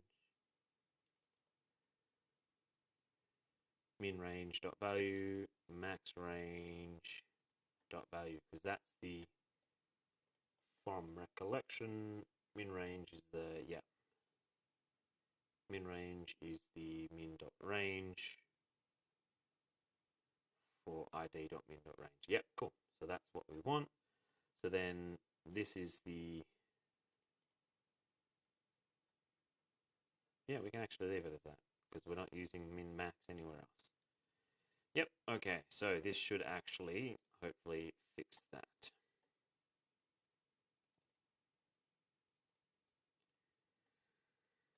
Save. again, not sure how actually interesting this is to anyone. So it's an interesting premise. So I've got all the values in there. If I drag this down, what's the error? Table is not defined because it's not table. It is game table. Bang. Game table, game table, game table, game table. Awesome. There we go.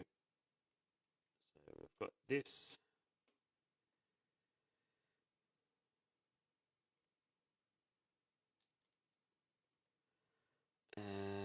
Save. Interesting to at least one. Well, that's if it's interesting to at least one, I'm more than happy. Considering that I was meant to record a video this week, but I got bad news, so I'm not going to actually. I didn't have the energy to record this week. So next week we'll go back to normal, regular scheduling. So there won't be a video that goes live tomorrow. This will be instead of the video that goes live tomorrow. So, filter table. So now if we go down, boom. But I bring this up to 1. Oh, hey. Mebodo, it's working. So now in the hot list, we can actually see, all right, well, I want all the hot list games that are between 1 and 3. There we go. Do we want the description?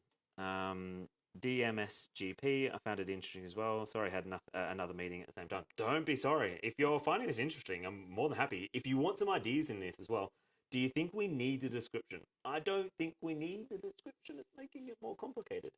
But again, it might be cool. Like it's this is a view that's probably a bit easier to understand as well. I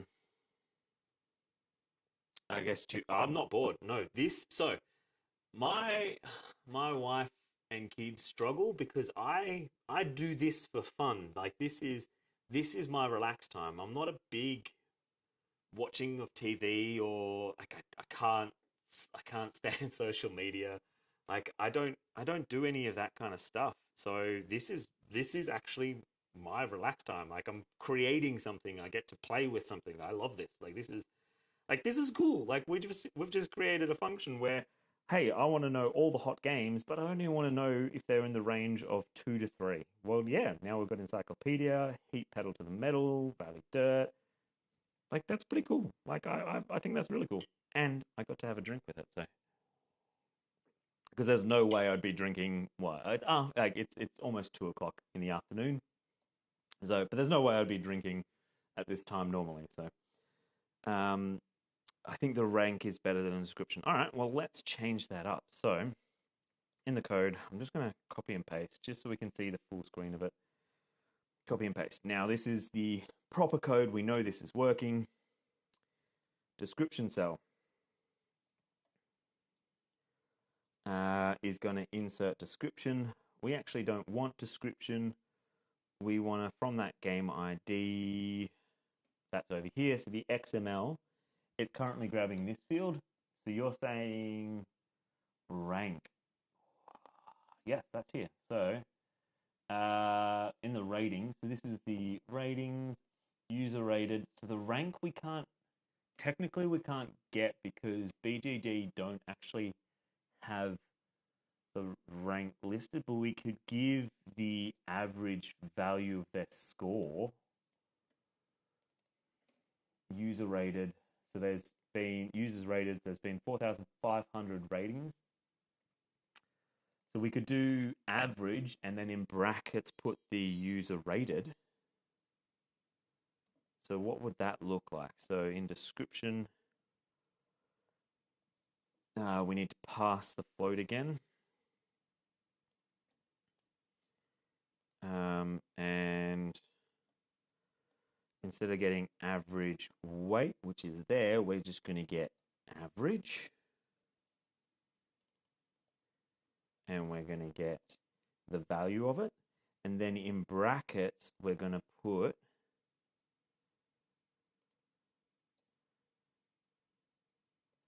plus, boom. Then in brackets, we're going to put, no, the same thing, but closing the brackets, and it's going to be the average, no, the users. So it's going to be that users rated. So the description is now actually it's rating. So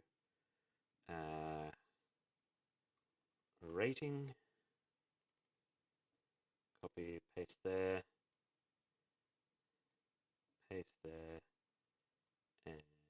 paste there.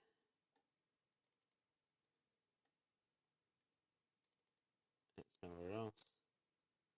No, cool. So then we copy that, and in here we need to change this to rating. We paste that all in. Not sure if this is hard, but could you give the full list you're pulling a rank yourself? Then when you play with the sliders, those ranks remain true in the full list. So you're meaning if you rank the games, you then put that value next to it, and it remembers that? Is that what you're saying? That's a much easier list to. Do we need the thumbnail, the image? We could also link it, so we could actually hyperlink something in here if we want to go through. Weight, it's got those ratings, it's got the rankings. One person has given it a 1, so it's only got a 10. Okay. That's cool. So let's actually quickly change that though. And so by space, bang, bang, bang, bang, bang, space users.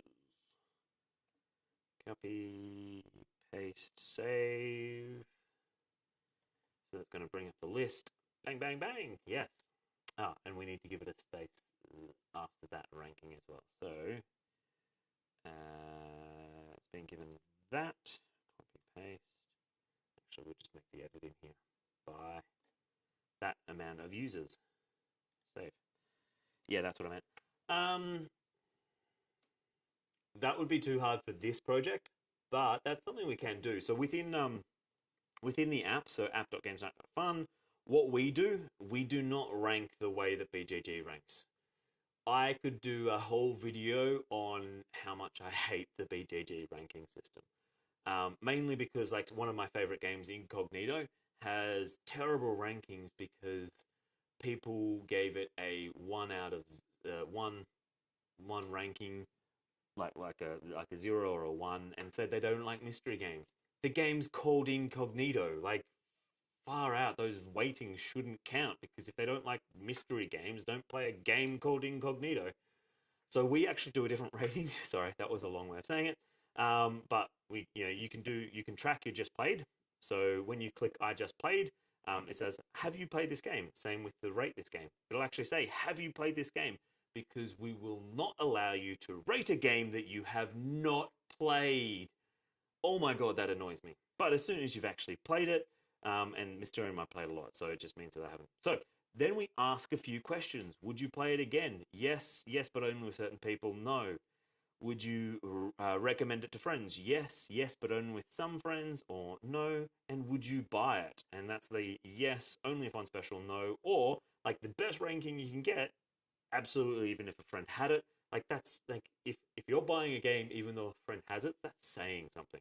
So you give it those rankings. So yes, I'd buy it if a friend. I probably wouldn't buy it if a friend had it, but I clearly I bought it. So yes, we would buy it, and that gives it a ranking. Now at the same time, that actually tracks your playthrough. So every time I play, it actually asks, is that ranking still correct?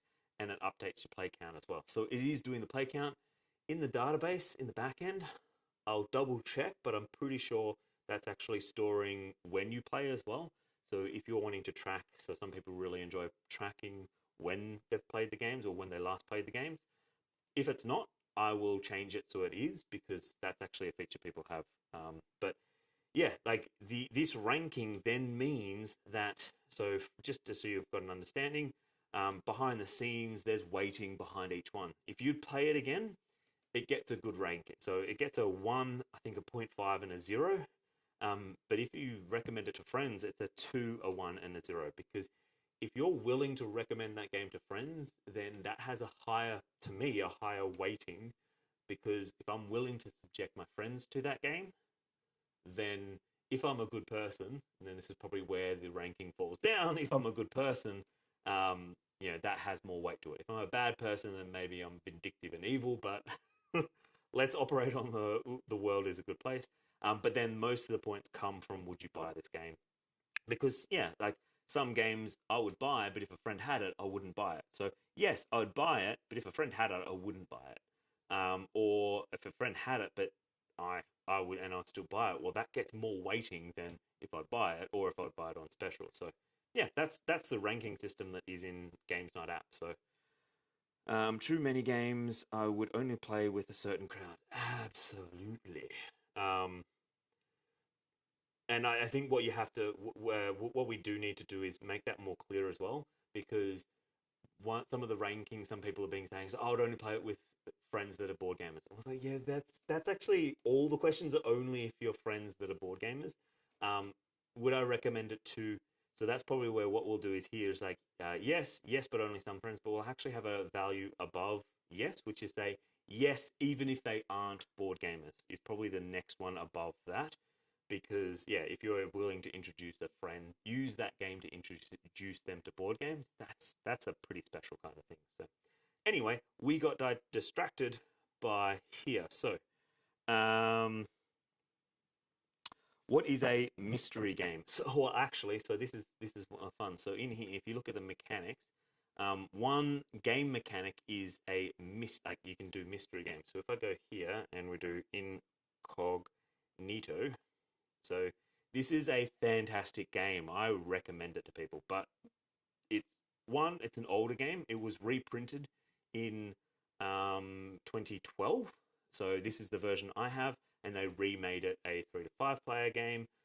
Looks like the numbers have actually come up, which is good, because when I first looked at the game, it was like 3. People were just so critical of it. But in the it's like a deduction game and all that kind of stuff. So, but if you go into the rankings and look at the ones and stuff, there's a lot less of them now. When I first did it, like there's one, and I'm not sure if it's been deleted or not, but yeah, there was one that literally it just said, like very bad. It's not a very bad game. I'm not sure what these people are doing, but like this is actually a really, really good game. But there was one ranking that just said literally, I don't like mystery games. I was like, what? Then why are you playing this game? Sorry, I've got digressed. I have way gone off track. um, I feel like I could either be really easy or a ton of. Oh, on the method. Yes. Yeah, so, in terms of that feature, changed or do the so. Rank is a better description. Yeah, I think. Oh, yeah. So instead of rating, yeah. Yeah. We've done that. When you play sliders, those ranks remain true to the full set. So when we play with these sliders, it's looking at the weight column. So it's actually not changing the. It's not changing any of that. So what we can actually do is weight minimum value and weight max value. Let's just take out weight min and weight max. So at the moment, these filters are just doing this column. Now we can add more filters in and all that kind of stuff. But I think that this is probably something we can add into Games Night app as itself, because if you go to games, it actually just shows every single freaking game. It's a lot. And you can search. We do have the search function in there. It's not fantastic, but yeah, like there's if we had this, the weight function's not something we were currently bringing into the system because we weren't grabbing it. But now I know we can grab it using stats. We're actually going to start grabbing that data, which is freaking awesome. So if it's showing weight, we can now filter on weight, but it's actually, if we go back to the code, again, there was something in there you wanted. Oops.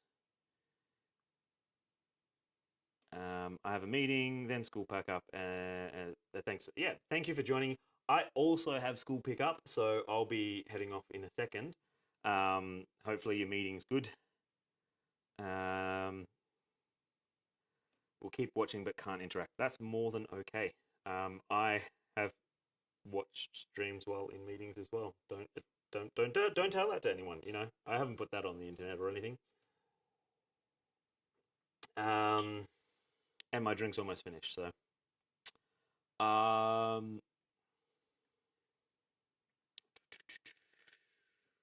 Next on we can filter by weight. So if I want just the games that are 0 to 1, which are basically just the games.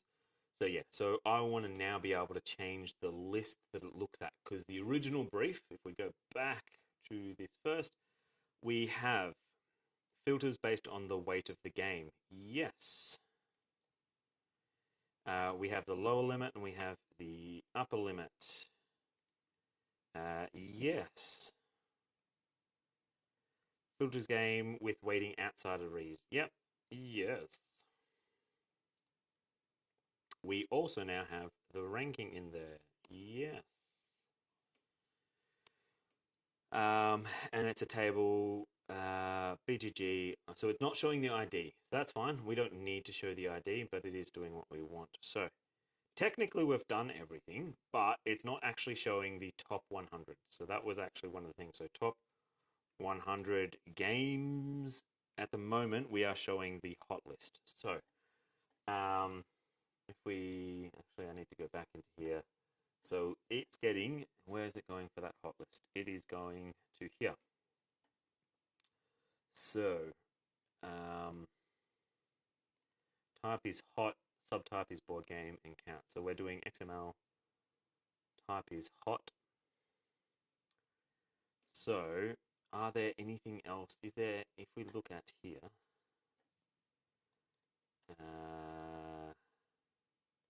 XML API.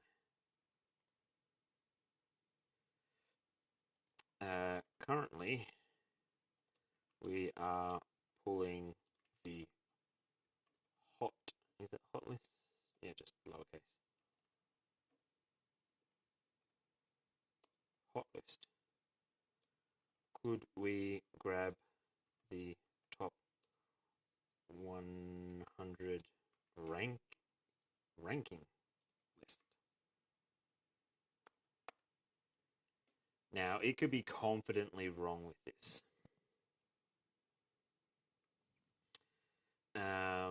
Board Game Geek. So we're just going to basically,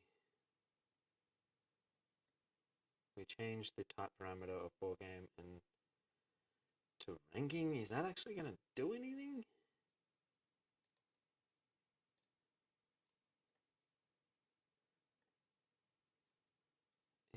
Is that? Because if we go browse all board games, this is just the browse list, not the hotness list. Is that going to do what we think it's going to do? I suppose there's only one way to try.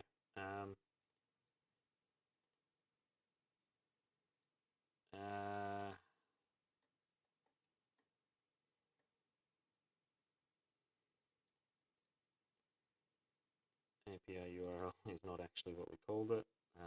Let's go back into here. Yeah, it's just called URL.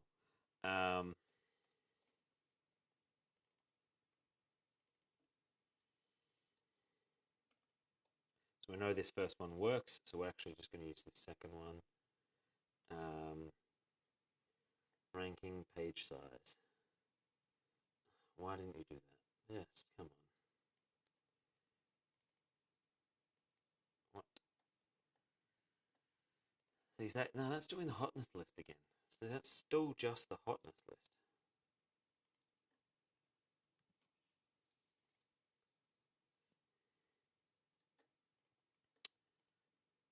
No.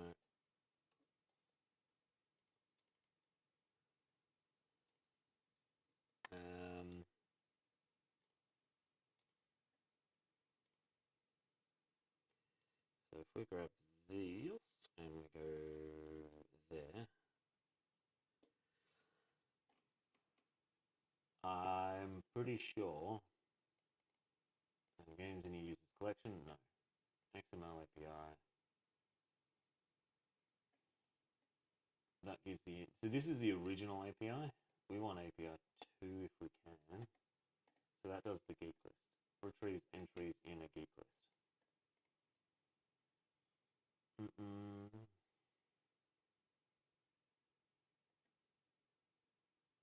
Retrieve the messages in a form of game thread. No, we don't care about the game thread. Yeah, so at the moment, effectively what we do, what ChatGPT has given us is a way. Hot page one size ranking equals 1. I don't think that can actually do what we think it can do. And this is useless. Board game geek API. So what the XML API 2 takes you to the original API, not to the new API. Don't ask me why. I do not know why they've done that, but that is what they have done. So here, commands. So we can get the items. So this is just getting the items from the list. Forum list, forums, threads, users, guilds, plays, collection. No, that's getting a users collection. I don't want that. Hot items. So this is what we're using at the moment. XML HUI hot parameter. These are the number of different hot lists available on the site. So board game, RPG, video game, board game person, RPG person, board game company, RPG. So no, what it's saying there is the hot list that they create that we're currently using is not what it wants it to be. So in order for us to do this, we actually have to use the old one, which is the XML API geek list. So in here, we actually have to use that. And then we have to use the list ID. So up here, constant geek list ID is equal to, now I had a feeling this was going to be the case, so I have started my geek lists. I have started the ranking list. So if we grab that number and we add that into here, and then we start adding items. So we're just going to quickly cheat just to see if this works. So Gloomhaven, copy link address, add item, copy link address, next, continue, copy link address. So I'm not going to add anything else in here. Bang, bang, bang, bang, bang. I'm just going to add 3 items. We're just going to copy link address. Now, I can actually do this through code. Now, I'm just doing this quickly now to show it, but effectively what I can then do is this is now a list that is now pullable. It is something I can pull. So if we go down to that, fetch game data, no. Go back to here. We're going to copy this and we're going to paste it in here and save. It should only bring back 3 items. 1, 2, 3. Is it working?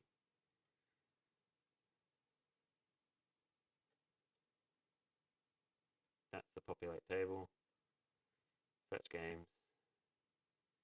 Things, no. Yeah, this is what we want. URL, geek list. Because I forgot to do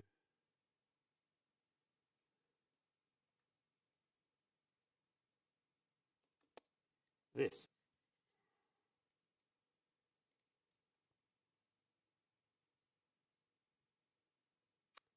What? Where? Unexpected token.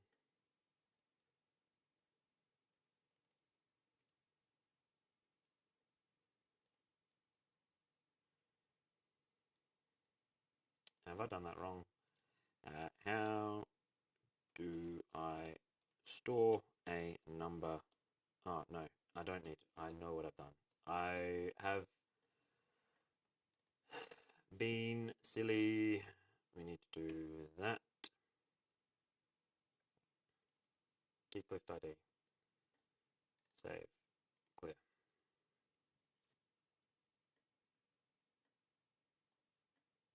So the question is this correct? So if I go copy, paste,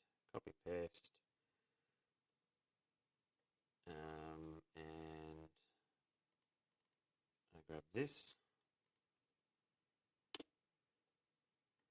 XML API, yeah, so that works. That works. All right, so I'm just going to copy and paste that, like, rather than doing this.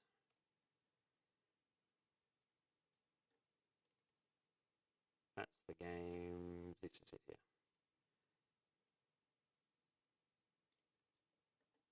Paste, copy. Back in here, we're going to paste, save that.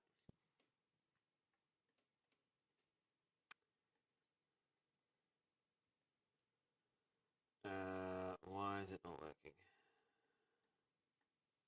Item ID, object thing, board. Oh my gosh. So it changes how it does things. Is Gloomhaven, I think that's Gloomhaven, so let's double, triple check. Yes, that is Gloomhaven. So, really? So we now have to do object ID instead.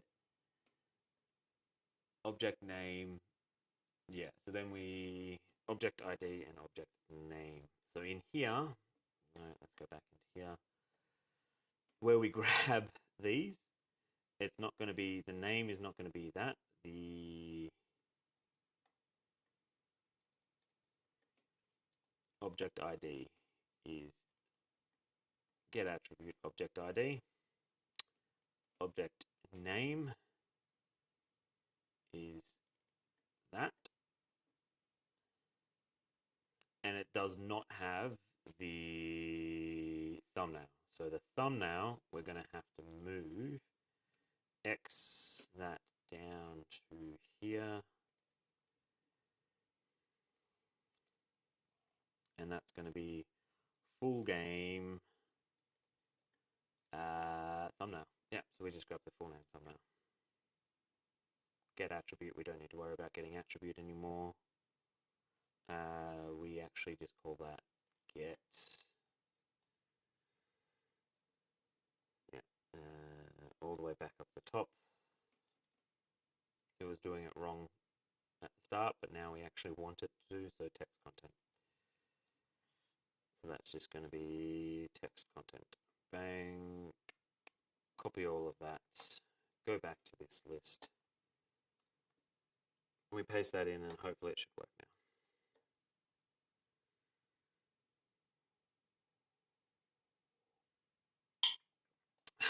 Why is it not working?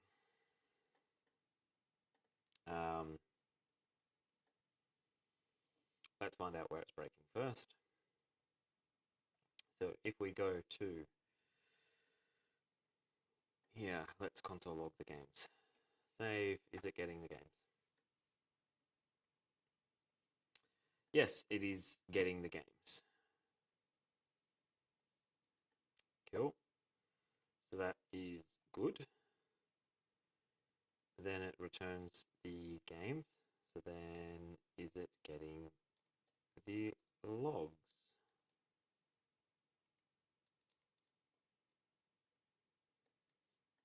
No, it is not getting the logs. Why is it not getting the logs? So in here, is it getting the games? Yes. So we're passing the games back. That is good. Now we should see this I am getting games 3 times. I only see it once. So what is in here causing that issue? We can take that out, put this in save. Item, why is the ID different to the object ID? The object ID should be here. So game, no, it's an item.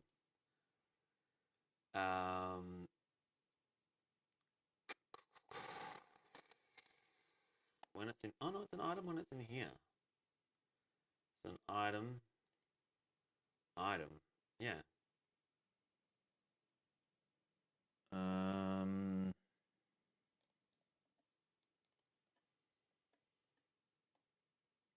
Item, yep. Get attribute, object ID. So the question is it getting what it should? Copy ID.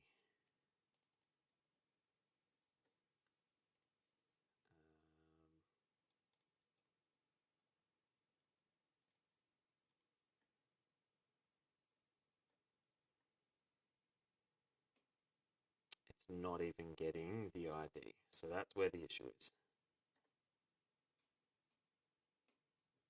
In games, ID is game get selector. Hold on a sec. Is that what the issue is? Object ID value. Is that what it is? Is that honestly what the issue is? Save. Yes, you're getting games. Great.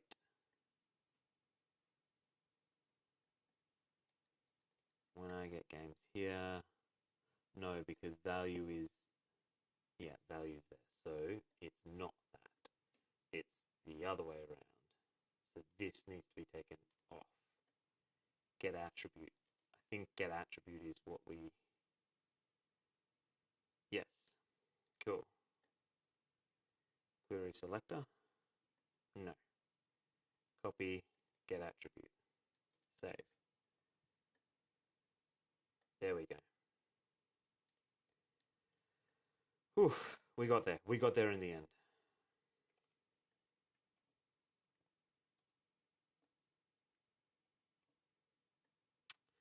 So, yeah. So what I will do is I will now populate. I'll use the script I'll create a different script. This will be off camera. And yeah, in order for it to actually work, what we have to do, because Board Game Geek doesn't actually create its own, like this, where's the list?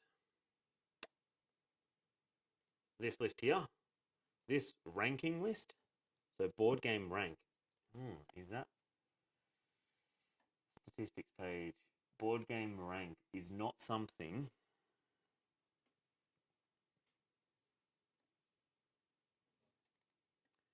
Strategy game rank, board game rank. See, this game is not. Oh, is that what? This game is Gloomhaven. Okay. Okay, if I got, let's say I got sale. What's that? That is that. So if we do bang copy and we paste that there, and we take this copy and we paste that there. What is its rank? Rank, not ranked yet. Okay. So in theory, Brass Birmingham should be rank 2. And if that's the case,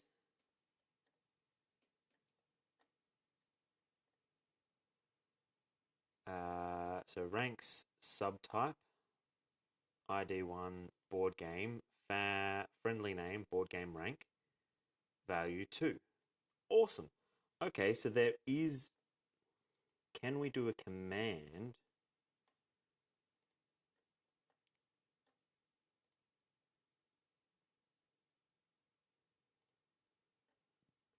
But there's no list items. You can't pull lists from Board Game Geek. It won't allow you to pull lists. I'm guessing that's because they want to stop people from easily getting the data out, but realistically then you just build a web scraper, which is actually more taxing on your service. So by not having an open API that allows it, what they're doing is actually forcing people, others to scrape the website using a web scraper. So yeah, adverse effects. So can I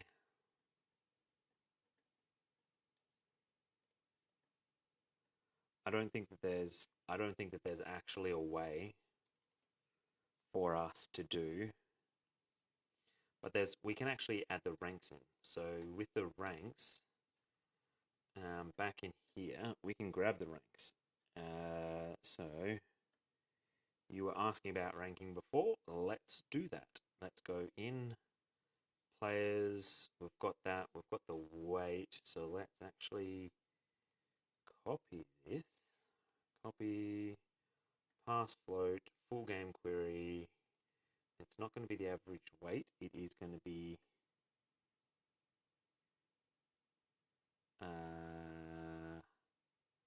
name board game? No. Rank.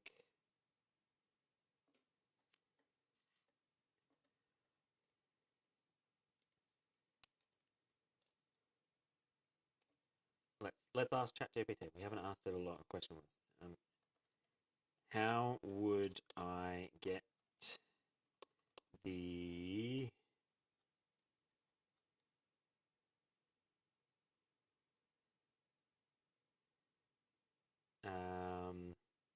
value of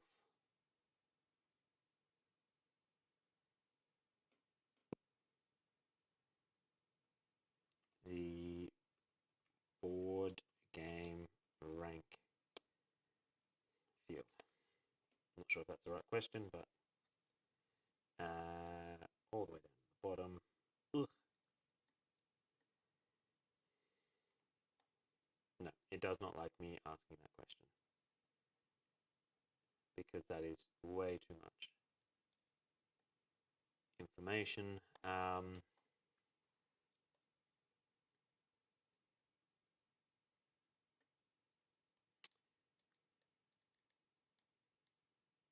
Statistics, there we go. So copy that and we'll refresh this page.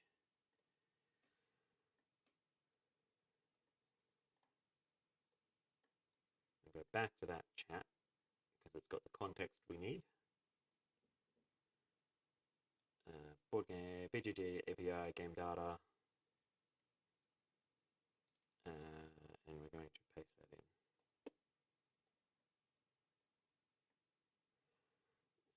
The XML you can do JavaScript to extract from the rank element, friendly name attribute. Here's the example code. See, this is why we put it in there, because then I don't need to do it. I've already done the parser stuff, so we can ignore all of that. Find the elements. Board game rank query. Yep, yep. Oh, query selector. Cool. Rank element there. So I do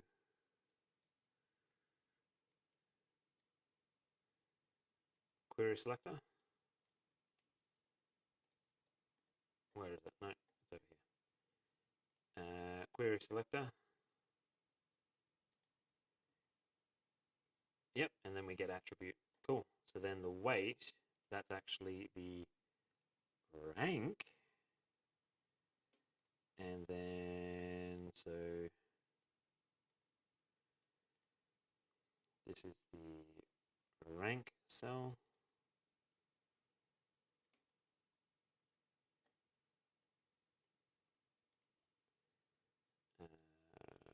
Rank cell, and it's going to be populated with rank. Cool. So weight is there, weight cell is there, is there. I need to fix that.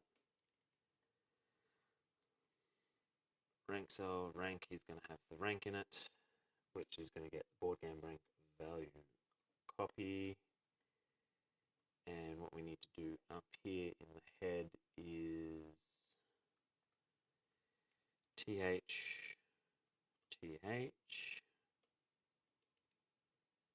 rank, and then in here replace it. So now we've got the rank, but of course, oh yeah, cool, awesome, because I've grabbed the data from the thing. So this is the rank from that ranking page. We've got the filters, so let's say we want between 2 and 3.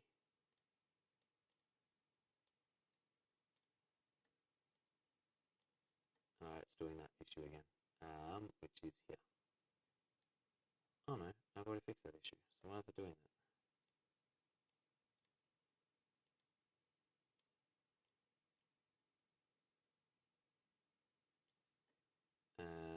Set it to min-value. 1, 2, 3, bang, bang, bang. No.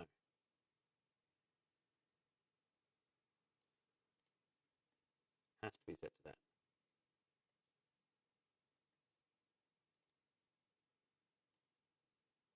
Min range, yep.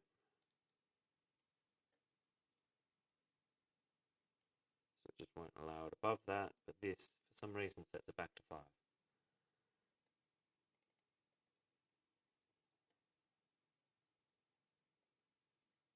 Input if pass this value is less than pass int min range dot value.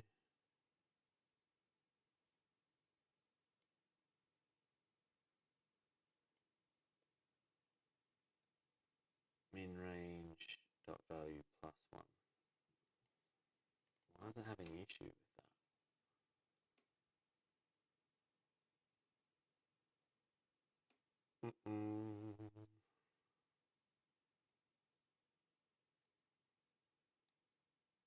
Min range dot value plus 1. Min range. So then the dot value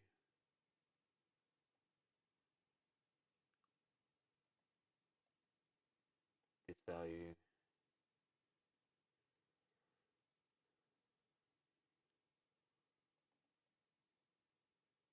try ask the full question before the Java dump.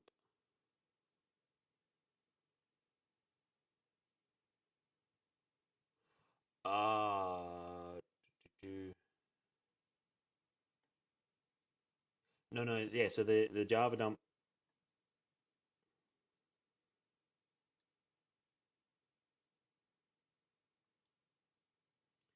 So that, yeah, it's a glitch here for some reason, the weight max. So the scripting dump. No, that's all working. We've got the ranking in there. The script dump is actually a call after, so we've just got to set as a function that's called after, and the filter array, the filter itself is fine. That's not an issue because the filter table is something that doesn't actually change the dump data. The dump data is stored in an array. Oh, actually, I need to fix that. The console's still open.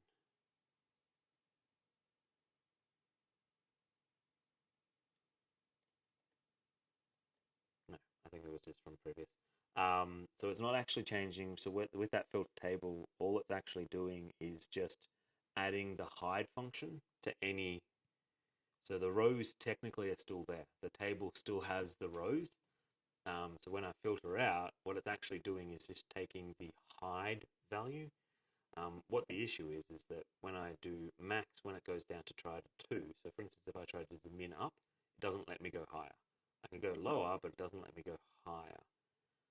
For some reason, when the max tries to go down, is that because it's equal to greater? So if I need to go into here,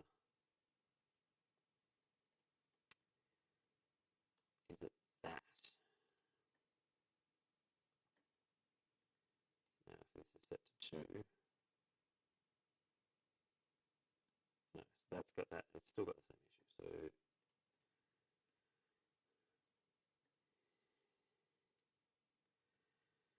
So yeah, because we don't want it to set to the same.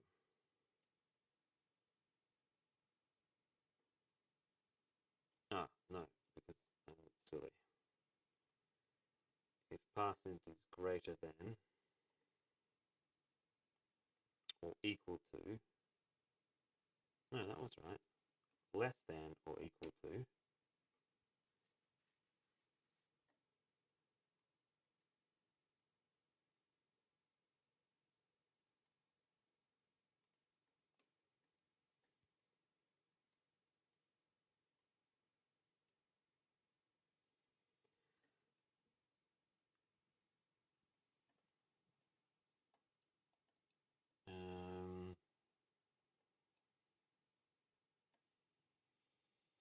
min range, yeah.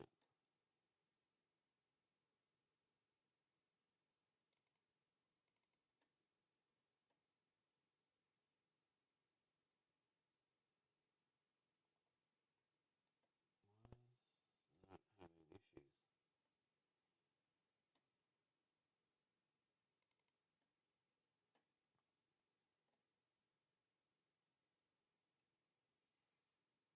Shouldn't it actually set the max range dot value? It should. So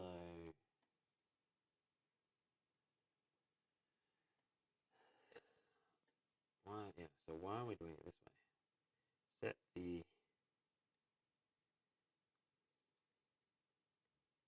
max value, so max range dot value.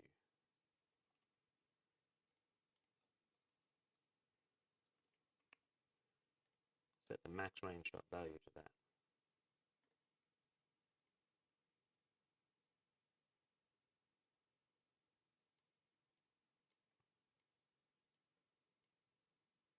No, so that's having an issue anyway.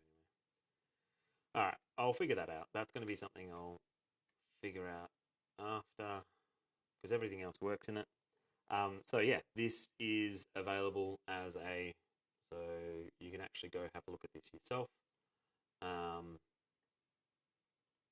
So this is just a pen. I'll add it to the Reddit chat. And we've got it. Yeah, we have the core makings. What I'll need to do is go through and add all 1,000, like probably 1,000 games to this list, just so that it's got everything in there. So that's basically just doing this. It's going in, and let's go to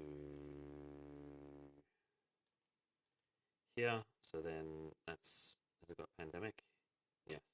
So then Arc Nova. So copy link address, paste, next, continue, save, and then I'll just have to keep updating as it goes. So doesn't need to. Arc Nova is there. It's 4 and 5. Yeah, I'll figure out a better way of doing this, and we'll go from there. Because yeah, that's pretty straightforward. Like that's all there is left to it. So once we've got the ranking list done, and we can update that ranking list, yeah, that'll be it done. And it is, yeah, we've been going for 2.5 hours, so I don't think anyone wants to watch any more fiddling, playing. That has been having a look at the Reddit page, ChatGPT. We can go through now. We can actually filter the games. One, it's accurate. So this is, this list wasn't accurate because it's, back in 2021. So now our list is actually accurate in terms of the data it's pulling.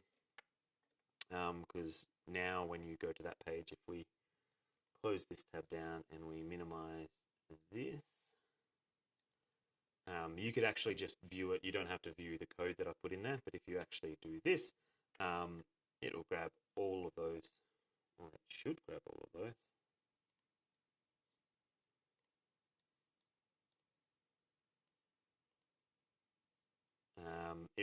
It'll grab. Did it not save? Copy. Save. It'll grab all of that updated information. I'll update the pen so it will be working. I'm not exactly sure why it's not working right now. Object ID, yeah, it's getting all these. And yeah, I'll put it into the Reddit post as well so that everyone can have a look at this as well, see what, we can get an idea. I'm not sure what's happening. Of course it breaks as I've finished. And yeah, we'll go from there. Thank you for everyone that joined. Thanks for coming along. No video tomorrow, but we will have more videos. So we do a stream, usually try to have it out on Tuesdays, which we go through the latest games added to BGG. So these are all the games that publishers and that have put up on BGG. We actually go through that list. It's usually about 150 to 250 games. And we pull out the games that we're interested in. So it's funny that hotness list actually has some of the games we pulled out from last Tuesday. So Tuesday just gone. And that's just for a week period. So there's a lot of games added to BGG all the time. A lot of them, nothing to write home about, but there is a lot in there that's good. Thank you all for joining. If you're watching the stream after the fact, hey, we had a lot of fun here, arguably a lot of fun. Thank you for the live chatters. It was really, really good to have people talking, giving ideas. Thank you. If we've earned it, we are still growing. We're trying to get the channel. Let us know in the comments as well what you actually think would be good to have a look at next. Are there some other things that you wish were actually in BGG, or are there some games you want us to cover? We do make drinks for to pair with games, both alcoholic and non-alcoholic. And yeah, thank you for joining. Drink responsibly and game wildly. See you in the next one.